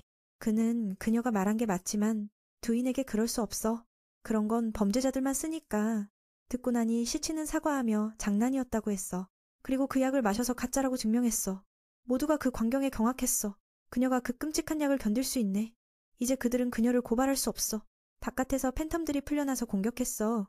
두 놈은 그걸 보고 사냥꾼들이 몰락할 거라고 했어. 크라이의 슬립 예언은 정말 무서웠어. 이번 괴물은 전보다 몇 배 크고 특성이 완전히 다르니까 옛날 약으로 없앨 수 없어. 시치에게 어떻게 할지 물었어. 아직 그 유형을 봐야 하니까. 약점을 찾는데 시간이랑 생명이 들 테야. 시치는 선봉대에게 방패로 직접 막으라고 했어. 다들 놀랐지. 그건 죽으라는 소린데 그래도 그녀의 말대로 해야 해. 방패가 변하면 바로 놔. 그렇게 하니 한 사냥꾼의 방패가 날아가서 싸울 수 없게 됐어. 마술사들이 밀어냈어. 그 덕에 시치가 분석할 시간이 생겼지. 빨간 괴물은 물리 공격을 한 거 아네. 그래서 방패가 갑자기 날아간 거야. 만약 사냥꾼의 천적이라면 그 노인의 공격도 무용지물이야. 퇴각할까 물었지만 시치는 이길 수 있다고 생각해. 괴물의 크기와 마력으로 봐서 1시간 안에 사라질 테야. 스벤은 이제 왜 크라이가 그 악마를 이 임무에 보냈는지 알았어. 7급 사냥꾼이 아니면 할 수 없으니까. 지금 이기려면 모든 힘을 한 점에 집중해야 하지만 그건 너무 어려워. 팀워크가 필요하니까. 갑자기 파란 괴물이 더 나타나서 혼란이 커졌어. 스벤은 포기하고 퇴각하라고 했어. 멤버들이 지쳤으니까. 그녀는 거부했어. 우리는 이겼다고. 아카사 타워의 사람들이 이 정도로 바보일 줄 몰랐어. 지부장이 아무것도 모르네. 갑자기 두 괴물이 서로를 사랑하는 눈빛으로 봤어. 그렇게 서로를 파괴하기 시작했어. 사냥꾼들은 무시하고. 시치에게 왜 그런지 물었어. 그 괴물들이 마력을 끌려서. 하지만 더 많은 마력이 있는 다른 놈이 나타나서 서로를 적으로 봤어. 비슷한 괴물들이 풀려나서 서로 파괴했어. 이 광경을 보니 다들 어이가 없었어. 이게 행운인지 모르지만 덕분에 싸울 필요 없네. 안에서 두 바보는 위대한 연구가 이런 약점을 가졌다고 화가 났어. 그들은 탈리아의 빨간 머리를 보고 소피아의 위장임을 알았어. 이 사건을 일으킨 자들은 스승에게 욕을 먹었어. 내가 말했잖아. 그녀의 말대로 하라고. 프릭은 사과했어. 이런 일이 일어날 줄 몰랐어. 소피아는 그들에게 팬텀을 한 번에 풀지 말라고 했어. 서로 파괴할 테니까. 그녀는 비웃으며 뇌를 좀 써봐. 그런데 동료들은 그녀가 약하다고 생각했어. 이제 재밌네. 다 잃었어. 팬텀은 물리 공격을 한 거 하지만 아카사 타워의 힘은 그게 아니야. 노인은 그녀의 제자에게 어떻게 할지 물었어. 사냥꾼 쪽에 7급 전 퇴역 영웅이 더 나타났어. 바로 지부장 문직이야. 은퇴했지만 여전히 강하니까 우리에게 큰 위협이야. 프릭은 비난받고 화가 났어. 그녀는 포로들이 정보를 누설할까봐 걱정했어. 듣고 나니 남자들은 불만이었어. 그들은 충성을 맹세했으니까. 그녀도 그렇게 바란다고 했어. 하지만 시치가 거기 있으니까 곧 이 기지가 발각될 테야. 그래서 선제 공격을 하자고. 누가 먼저일지 봐. 먼저 말리시 괴물을 풀어서 전투력을 압도한 후 사냥꾼을 기지로 모아서 에이스 카드로 제거해. 모두를 죽이면 노출될 걱정이 없어. 듣고 나니 녹터스 스카치가 동의했어. 재미있는 계획이야. 하지만 그 괴물은 훈련 중이니까 확실히 하려면 지시하는 사람이 필요해. 소피아는 이미 예상했어. 프릭에게 그 일을 맡기라고 했어. 그녀는 비웃으며 네가 좋아하잖아. 이제 네 재능을 보여줄 때야. 위에서 안정됐고 탈리아는 시치를 보며 존경했어. 그들은 사냥꾼 세계에서 드문 가짜 김술사야. 그녀는 그 천재에게, 그 전에 그녀는 그 천재에게 많은 걸 배웠어. 시치는 나머지를 압도하는 재능을 가졌어. 매우 유능하지만 그녀는 쉬지 않고 새로운 걸 연구해. 천재의 노력이 더해지면 그게 얼마나 무서운지 알 테야. 진리를 향해 시치는 어려움을 무시하고 법이 허용하는 한 모든 실험을 해. 그게 탈리아를 질투하게 하지만 존경하게 했어. 생각에 잠겨있을 때 스벤이 와서 말했어. 아침에 고생했네. 슬림약이 효과 없었지만 다행히 시치가 왔어. 그는 그녀가 부끄러워할 줄 알았지만 다크라이가 중요한 세부사항을 말 안 했으니까. 듣고 나니 그녀도 웃었고 왜 두 놈이 그녀를 계속 쳐다보는지 물었어. 그녀는 모르겠다고 했어. 스벤은 떠나며 무슨 일 있으면 알려달라고 했어. 안에서 문지기가 시치를 조언했어. 그들은 서로 아는 사이니까 그녀를 잘 알아. 그에 따르면 이 일은 그들의 한계를 넘어섰어. 아카사 타워는 너무 위험해. 상대방의 다음 수에 따라 퇴각해서 목숨을 지켜. 시치는 적의 위치를 대략 파악했다고 했어. 곧 긴급 회의가 열렸어. 마력 흐름과 지질 차이, 슬림이 나타난 곳으로 적의 기지를 추적했어. 짧은 시간에 시치가. 모두가 놀랐어. 짧은 시간에 시치가 이렇게 결론짓다니. 포로들의 표정이 변해서 그녀의 말이 맞았어. 시치는 바로 총공격을 명령했어. 스벤과 문지기가 동의했고 두 놈은 화가 나서 소피아를 불렀어. 모두가 이해 못했어. 주변에 적이 있는 건가? 시치는 자신에게 천적 같은 자라고 했어. 아무리 추적해도 찾을 수 없네. 녹터스 콜레아와 소피아를 잡지 않으면 실험이 계속될 테야. 그녀는 그들을 감옥에 넣겠다고 맹세했어. 민우와 두 아내의 곳으로 전환해서 그들은 백랑굴로 가고 있었어. 청년은 시간을 끌었어. 네가 안 와가면 바로 도착할 테니까. 그녀는 여동생을 걱정해서 서둘라고 했어. 그는 속으로 죽을 순 없고 만약 죽는다면 그 자신일 테야. 지난번에 목숨을 다 썼으니까 아직 충전 안 됐어. 보호도구가 앞으로 도착한다고 했지만 민우는 아무것도 보이지 않았어. 여동생이 스승을 따라 손을 잡으려 했지만 혼내줬어. 리는 1학년 후에야 민우와 손잡을 자격이 될 테야. 그는 눈을 강화하는 보호도구를 썼어. 저령이 옆에 있으니 안심됐어. 하지만 동생은 겁에 질려. 사냥꾼 그룹은 출발했어. 청년은 천변만화가 안 왔으니 걱정됐어. 스벤의 말처럼 방주가 강하다는 걸 알았으니까 더 빨리 들었으면 팔을 잃지 않았을 텐데. 시치는 크라이가 사냥꾼으로 태어났다고 했어. 창꾼은 그가 곧 시급될 거라고 했어. 다들 놀랐지. 그는 그 강한 자를 만나고 싶어. 시치는 민우가 정말 강하지만 보호하는 스타일이라고 했어. 전투력이 약해도 문제없어. 듣고 나니 상대방은 이해 못했어. 스벤은 왜 그녀가 마법 생물을 안 가져왔는지 물었어. 그녀는 수리 중이라고 했어. 프릭이 조종하는 날 수 있는 팬텀에 의해 공격받았어.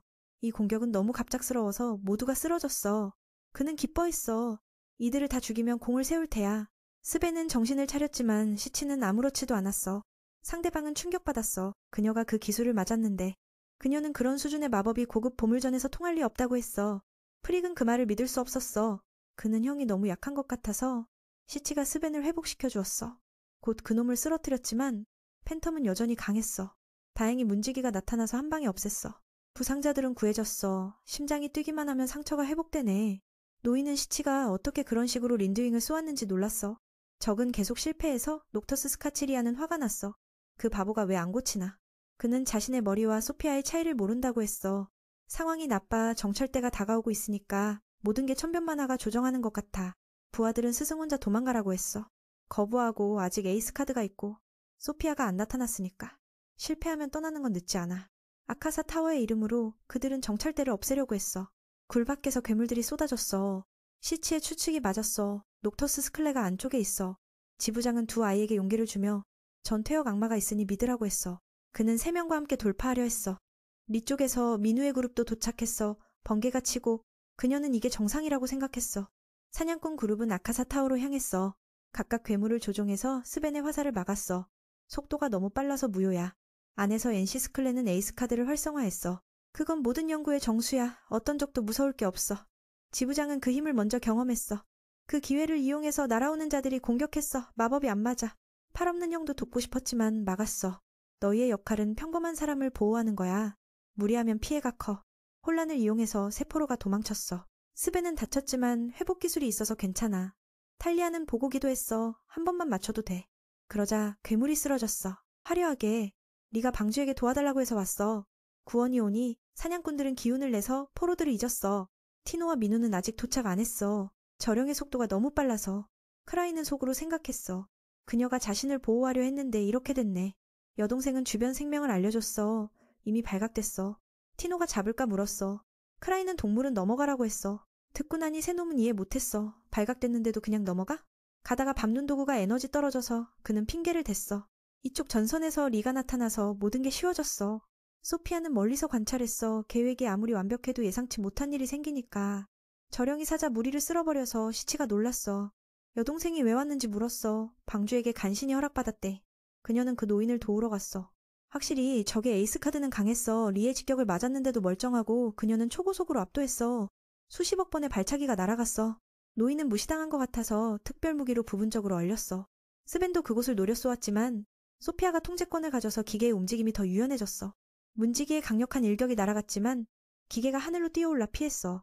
그 몸으로 이렇게 높이 뛸 수 있는 건 시치와 리의 형 안센처럼 방어 특화된 자뿐이야. 모두가 놀랐어. 이게 형의 것을 복제한 건가?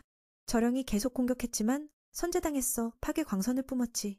그녀의 약점은 이런 광역 공격이야. 적이 그들을 연구한 게 분명해. 시가 여동생에게 대책이 있나 물었어. 그녀는 완전히 억제당했어. 분석에 따르면 그녀의 강점은 초고속 공격이지만 적이 너무 단단해. 가장 좋은 방법은 기계를 붙잡아 에너지가 떨어질 때까지 기다리는 거야. 듣고 나니 그녀는 동의 안 했어? 크라이에게 칭찬받으려면 없애야 해. 그래서 그녀는 미친 듯이 기계를 때렸어. 그 기회를 잡아서 지부장이 추가 일격을 날렸어. 하지만 기계는 추진기로 균형을 잡았어. 저령은 포기하고 시간 끄이라고 했어. 스베는 이해 못했어. 화려하게 방주가 도착했어. 무슨 축제야? 천변만화를 보니 모두가 멈췄어. 그녀는 사과하며 이걸 먼저 없애려고 했지만 너무 단단했어.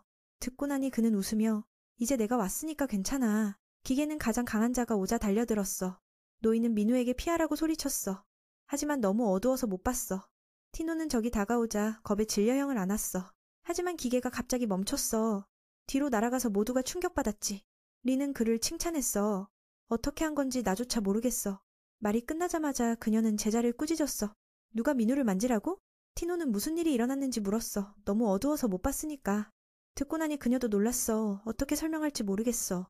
다음날 아침 모든 게 해결됐어. 아카사 타워의 사람들이 도망쳤으니까. 그렇게 마무지며 이야기는 이어지네. 지부장님이 부하에게 물어보네요. 크라이가 마지막에 무슨 영웅적인 짓을 한 거예요? 그 녀석이 뒤로 날아가 버린 그 장면? 진짜 가슴 떨리게 하네요. 그 녀석도 어쩔 수 없었어요. 혼자서 날아가 버렸다고 하면서도 속으로는 감동적인 비밀이 숨겨져 있죠. 노인이 믿지 않지만 그래도 모든 데이터를 확보했으니 그게 다예요. 이 여정이 계속될 테니까. 남은 것들은 연구팀이 더 파헤쳐봐야 할 비밀입니다. 시치도 그 오빠에게 감사의 인사를 전했어요. 적의 힘이 예상보다 컸다고 하면서 리가 고집해서 따라온 거라네요. 그리고 그 마법 협회라는 건 영원한 적이라고요. 크라이가 도와줄지 물어보지만 스스로 해내고 싶어해요. 장면이 전환되면서 녹터스 스카에게 소피아가 천변만화의 본거지에 잠입했다는 소식이 전해지네요. 그들이 확신해요. 그건 분명히 그녀예요. 상대방이 이미 알아챘을까요? 아직 확실하지 않지만 아마 알아챘을 텐데도 모른 척할 수도 있어요. 최근 일들처럼. 크라이가 쉽게 늑대 동굴의 이상을 발견한 후 아이스크림 가게의 기지를 알아채고도 무시하다가 결국 동료들에게 모든 걸 맡기고 비웃으며 보내주네요. 이게 그를 혼란스럽게 해요. 그 녀석이 무슨 생각을 하는지 모르겠어요. 천변만화와 엮이면 좋지 않은 결말이 올 테니 연구 성과를 포기하고 떠나기로 해요. 진리가 존재하는 한 아카사탑이 다시 일어날 날이 올 거예요. 다음 날, 가크와 조사팀이 메인을 불러 대화를 나누며 이번 사건에 대해 물어보지만 크라이가 아무것도 모른 척하네요. 모두를 화나게 해서 그가 비밀을 숨기고 있다고 생각해요. 이 나라에서 천변만화만큼 빠르게 정보를 모으는 곳은 없다고 하면서 이번 일로 말하지 않으면 동화 속 1000번의 실험보다 더 힘들 거예요. 크라이가 속으로 생각해요. 내 지휘 능력이 국가적 수준으로 성장한 건가? 질문이 너무 많아서 시치에게 방향을 돌리네요. 모든 걸 그 여동생에게 맡겼다고. 조사팀이 그 말을 듣고 불편해져요. 과거에 시치와 문제가 있었으니까. 3년 전 실수를 만회할 수 없어서 당시 가크 지부장이 아니었으면 크라이의 귀여운 시치가 여전히 모함을 당했을 거예요. 그 친구가 설명하네요. 그 사건에는 증거가 가득했지만 결국 바뀌었어요. 어둠의 진실은 밝혀지지 않았고 시치가 딥브레이크라는 별명을 얻었죠. 위험한 일들은 모두 그녀와 관련이 있어요. 특히 범죄자들이 사라진 채로. 가크는 그 착한 아이가 범죄에 연루될 리 없다고 믿지만 실제로 그녀가 저지른 일이에요. 이번 일로 탈리아가 소피아와 똑같은 얼굴 때문에 연루됐어요. 선생님이 제자에게 말하네요. 이제 시간 다 됐으니 그만 연기해. 경도에서 잡히기 전에 떠나야 해요. 그녀가 설명하네요. 내가 그들이 찾는 사람이 아니라고 해도 믿지 않아요. 동료가 천변만화를 피하려고 정신을 잃은 건가 싶어요. 갑자기 녹터스 스클레가 탈리아가 다른 사람임을 알아봐요. 그들이 키운 괴물이 그녀에게 적의를 보이네요. 바로 그때 소피아가 와서 축하의 술을 들고 있어요. 그녀가 스승에게 사과하네요. 몇 가지 정리할 게 있어서요. 하지만 더 중요한 건 왜 그들의 얼굴이 똑같은지 궁금해요. 노인이 왜 놀라지 않느냐고 하자 그녀가 오해한다고 말해요. 맞아요. 내가 그녀의 얼굴을 복제한 거예요. 실제 정체는 시치예요. 모든 사건이 그녀에 의해 계획됐어요. 모두가 이해하지 못하다가 마스크를 벗자 비로소 알게 돼요. 그녀는 진짜 최강팀의 멤버예요. 노인이 그녀가 소피아를 가장한 줄 알았지만 그렇지 않아요. 그녀가 말하네요. 처음부터 소피아와 나는 한 사람이에요. 지난 몇 년 동안 당신과 아카사탑을 위해 즐기며 참여했어요. 그 프릭이 배신이라고 하지만 아니에요. 그녀는 진심으로 스승을 존경하고 녹터스 스카의 능력에 매료됐어요. 노인이 끊임없이 탐구하고 재능과 고가의 장비를 가지고 있으니까요. 혼자서 연구하면 시간이 걸리니 적의 편을 이용하기로 했어요. 이제 더 이상 숨길 수 없어요. 크라이의 지시 때문이에요. 시치가 말하네요. 그 오빠가 무시한 건 나에게 이제 장난 그만이라고 경고한 거예요. 집으로 돌아갈 시간이에요. 노인이 깨닫네요. 천변만화가 처음부터 그녀가 아카사탑을 돕는 걸 알고 있었어요. 하지만 그녀를 아껴서 그냥 내버려뒀어요. 시치가 확신해요. 내가 아무 말도 안 했는데 크라이가 알아낸 거예요. 알아낸 건 오빠의, 그저 오빠가 신경 쓰는 걸 생각하면 행복해요. 어제 방주가 왔으니 실험은 중단됐어요. 시치가 손가락을 튕겨 골렘을 멀리 날려서 피해를 막았어요. 계속 싸우면 피해가 커질 테니까요. 크라이처럼 착한 사람은 그런 걸 싫어할 테니까. 최강팀의 멤버들은 모두 그를 위해 사는 사람들이에요. 그래서 장난을 치고 싶어도 명령이 있으면 따를 수밖에 없어요. 일단 시치가 연구 성과를 회수하고 이곳의 모든 사람을 감옥에 보낼 거예요. 녹터스 코치가 이제야 시치의 관계를 깨달아요. 연구를 위해 몇 년 동안 모든 걸 계획했으니 수단을 가리지 않았어요. 바로 딥브레이크로 불리는 사건들과 연결됐어요. 시치가 과거를 언급하고 싶지 않아요. 그건 실패였으니까. 그녀가 그 친구에게 사과하네요. 끌어들여서 미안해요. 탈리아가 너무 무서워서 울기만 해요. 존경하던 사람이 이렇게 교활할 줄 몰랐어요. 시치가 자신에게 새 별명을 지어요. 흑신무도라고. 갇힌 프리기 괴물을 조종해 공격하려 하지만 안 돼요. 노인이 마법을 사용하지만 이전처럼. 시치가 완전히 면역이 되네요. 그녀가 말하네요. 내가 아무렇지 않은 건 연구의 결과예요. 팬텀들과 달리 슬림 리무르는 주변을 흡수하며 성장해요. 녹터스 스카가 이 아이를 두려워해요. 모든 걸 먹을 수 있는 생물을 만들었으니까. 그는 제자들을 남겨두고 도망가요. 시치는 서두르지 않아요. 모든 게 준비됐으니까. 노인이 그녀의 고급 보호구에 맞아 날아갔어요. 마법은 이거에 효과가 없어요. 너무 강력하니까. 누스콜이 변태적인 생물에게 얻어맞아 망가졌어요. 시치는 팀에서 가장 약하지만 지원 도구를 사용해요. 그녀가 모든 수단으로 키우를 만들었고 과거 교도소 사건들도 그녀 짓이에요. 다음 날 크라이가 아카사탑 멤버들이 기억을 잃었다는 소식을 듣고 웃음이 나네요. 그는 더 신경 쓰지 않아요. 시치가 처리할 테니까. 실제로 그는 그녀가 무슨 짓을 하는지 모르지만 그냥 다 안다고 치자. 그리고 정부가 압수한 골렘과 생물을 시치에게 돌려달라고 요청해요. 이 두 사람이 나라를 파괴하는 원인일 뿐이에요. 아카사탑 사건이 끝나고 지부장과 고위 간부들이 시치를 불러 마무리를 지어요. 약속대로 메인이 물건을 다시 요청해요. 가크는 의견이 없지만 3명의 위원회 멤버가 크라이가 그 골렘과 위험한 약을 어떻게 사용했는지 물어요. 그가 장난으로 가져간다고 하니 모두가 놀라요. 진심인지 모르겠어요. 나중에 밖에서 시치도 방주에게 감사를 전해요. 골렘은 못 얻었지만 한 가지 물건을 얻었으니 기뻐요. 그녀가 흥분해서 말하네요. 오빠가 그들을 겁주니까 나가려는데 그 삼촌이 불러 세우네요. 요즘 한 팀이 세상을 흔들고 있어요. 하울레파 섬이라고요. 그들은 안개제국에서 왔고 리더가 레벨 7이에요. 어째서 크라이가 아무것도 모르는지 아니 관심 없네요. 가크는 강자들이 만나면 문제가 생길까봐 경고해요. 재앙을 부를 수 있으니. 상대는 사룡신으로 불리며 번개용을 쓰러뜨렸어요. 듣고 나니 크라이가 과거에 비슷한 별명을 가졌다고 해요. 그 삼촌이 웃으며 어깨를 두드리네요. 그 친구답게. 다행히 보호장비가 있어서 안 죽었어요. 낮은 사냥꾼이라면 뼈도 안 남았을 텐데. 거기서 크라이가 국가급 보물 경매가 곧 있다는 걸 알아요. 매년 열리는 거라서 전 세계의 보물들이 주디아로 모여요. 대부분 희귀한 것들이에요. 크라이가 가고 싶지만 돈이 없어서 못 가요. 이럴 때 시치에게 돈을 빌려요. 하지만 이전 빚을 갚지 못해서 부끄러워요. 고민 중에 클로이가 인사하러 와요. 가크의 손녀라서 그런지 분위기가 대단해요. 그녀는 오랫동안 크라이를 동경해왔어요. 삼촌이 기분 좋을 때라서 물어봐요. 그가 사룡신 관련 이야기를 해요. 듣고 나니 클로이가 흥미로워져요. 그들의 명성을 알기 때문에. 그녀가 원하는 물건을 얻었으니 두 아이가 먼저 가겠다고 해요. 메인이 마리스 에어에 대해 물어보니 그 동물이 아주 순종적이에요. 하울레파 섬팀도 지부에 등록하러 왔어요. 클로이는 그들을 처음 본 줄 알았어요. 그래서 몇몇이 불편해졌어요. 방해로 돌아가니 시치가 가져온 생물이 귀엽네요. 그걸 안아보니 그 녀석이 꼬리를 휘둘러 몇 번이나 생명을 위협해요. 시치가 말하네요. 내가 훈련시켰으니 너희에게 해치지 않을 거예요. 크라이가 깨닫네요. 그 고양이가 무심코 피해를 주네요. 이런 식이면 보호장비를 다시 충전해야 해요. 크라이가 루시아가 언제 돌아올지 물어보니 아직 시간이 걸릴 거예요. 그들이 탐험하는 보물 전에는 위험한 검사 타입 팬텀스가 많아. 그 녀석의 나쁜 습관은 그런 자들과 싸우는 거야. 그래서 평소보다 시간이 더 걸려. 그는 혼자 싸워서 이겨야 직성이 풀려. 루시아와 다른 사람들은 그냥 따라야 해. 그녀는 감히 돌아오지 못해요. 시치가 오빠의 걱정을 알기에 보호반지를 주네요. 그건 단 한 번의 마법을 담은 보물이에요. 동생이 전해준 팔찌처럼 크라이가 항상 부적처럼 차고 있어요. 장면이 전환되면서 그 오만한 팀이 클로이에게 화가 나요. 분명히 레벨 7 사냥꾼인데 따뜻하게 맞이받아야죠. 몇몇은 경도에 새로 왔기 때문에 모르는 거라고 생각해요. 기회가 되면 실력을 보여주면 안개제국의 사냥꾼 앞에 모두가 경외할 거예요. 그들의 목표는 주디아의 영웅이 되는 거예요. 그걸 생각하니 리더가 손발이 근질근질해져요. 다음 날 시치가 메인과 놀러와요. 자기 누나처럼 그녀도 그와 가까워지고 싶어요. 하지만 에바는 그들의 바보 같은 장면을 보며 마치 침대 위에서 싸우는 것처럼 신음만 해요.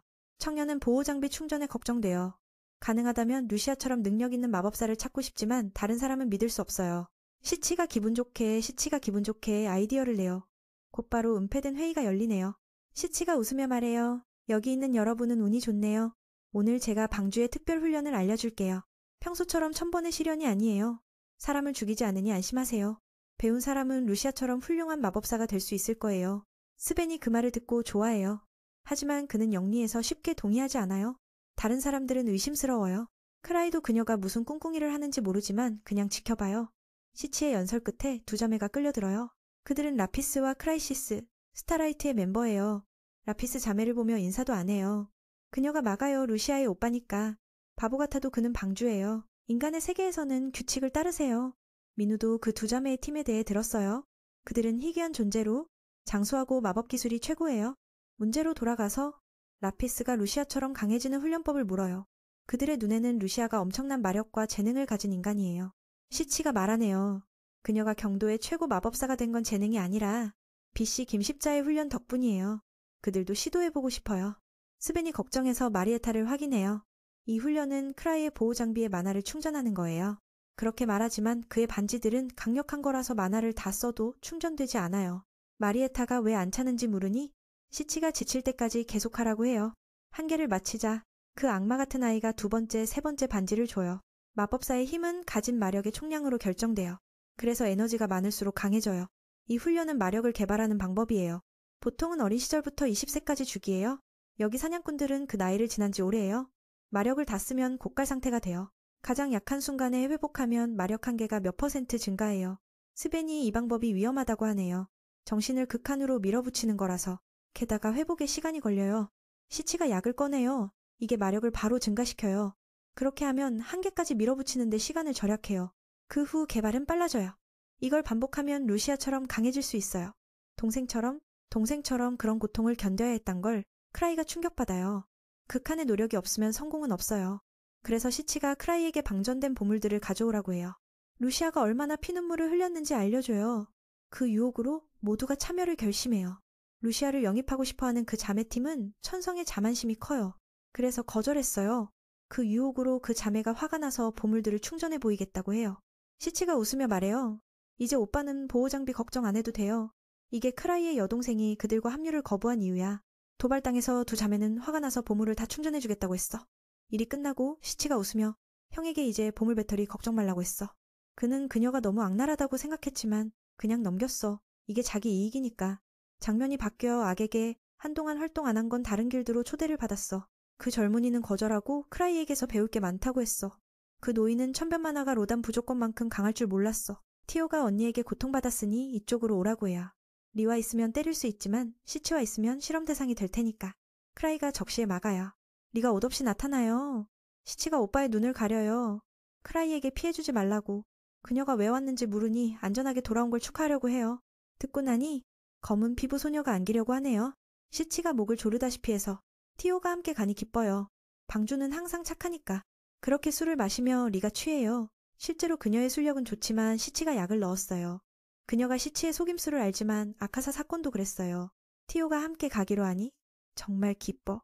길드장은 항상 친절하네. 그렇게 술을 마시며 리는 취했어. 실제로는 그녀의 술량이 좋지만 여동생이 약을 넣었어. 그녀는 시치가 속임수를 쓴 걸 알아. 돈 안 내기 위해서. 리는 모든 음모를 꿰뚫어봤어. 아카사 일도 마찬가지야. 모든 게 그녀 탓이야. 시치는 모른 척했어. 자기는 모른다고. 두 사람은 고렘에 대해 다투며 싸웠어. 그건 딱딱할 뿐 쓸모없어. 여동생은 아직 제대로 훈련 안 시켰다고 했어. 몇 번 실전하면 네가 이길 수 없을 거야. 너무 비난받아서 그녀는 크라이에게 말했지만 그는 신경 안 써. 술 많이 마셨으니 여기서 그만두라고 했어. 티오는 시치가 술에 약을 넣은 걸 봤지만 말 못해. 이번에 몸으로 갚겠다고 해요. 키스하려고 하자. 리가 막아요. 장난치지 말라고. 바로 그때 하우레파 섬팀이 다른 사냥꾼들과 싸움을 걸어요. 흥미롭다며 그 자매가 가보겠다고 해요. 레벨 7 사냥꾼이 여자와 술을 요구해요. 리이 가져왔어요. 그녀가 상대를 모욕하며 술을 부으면서 때려요. 크라이가 할 말을 잃어요. 보통 그녀는 싸움을 좋아해요. 술 기운에 다 때려눕히네요. 그 녀석은 무기력하게 당하고 약하다고 비난받아요.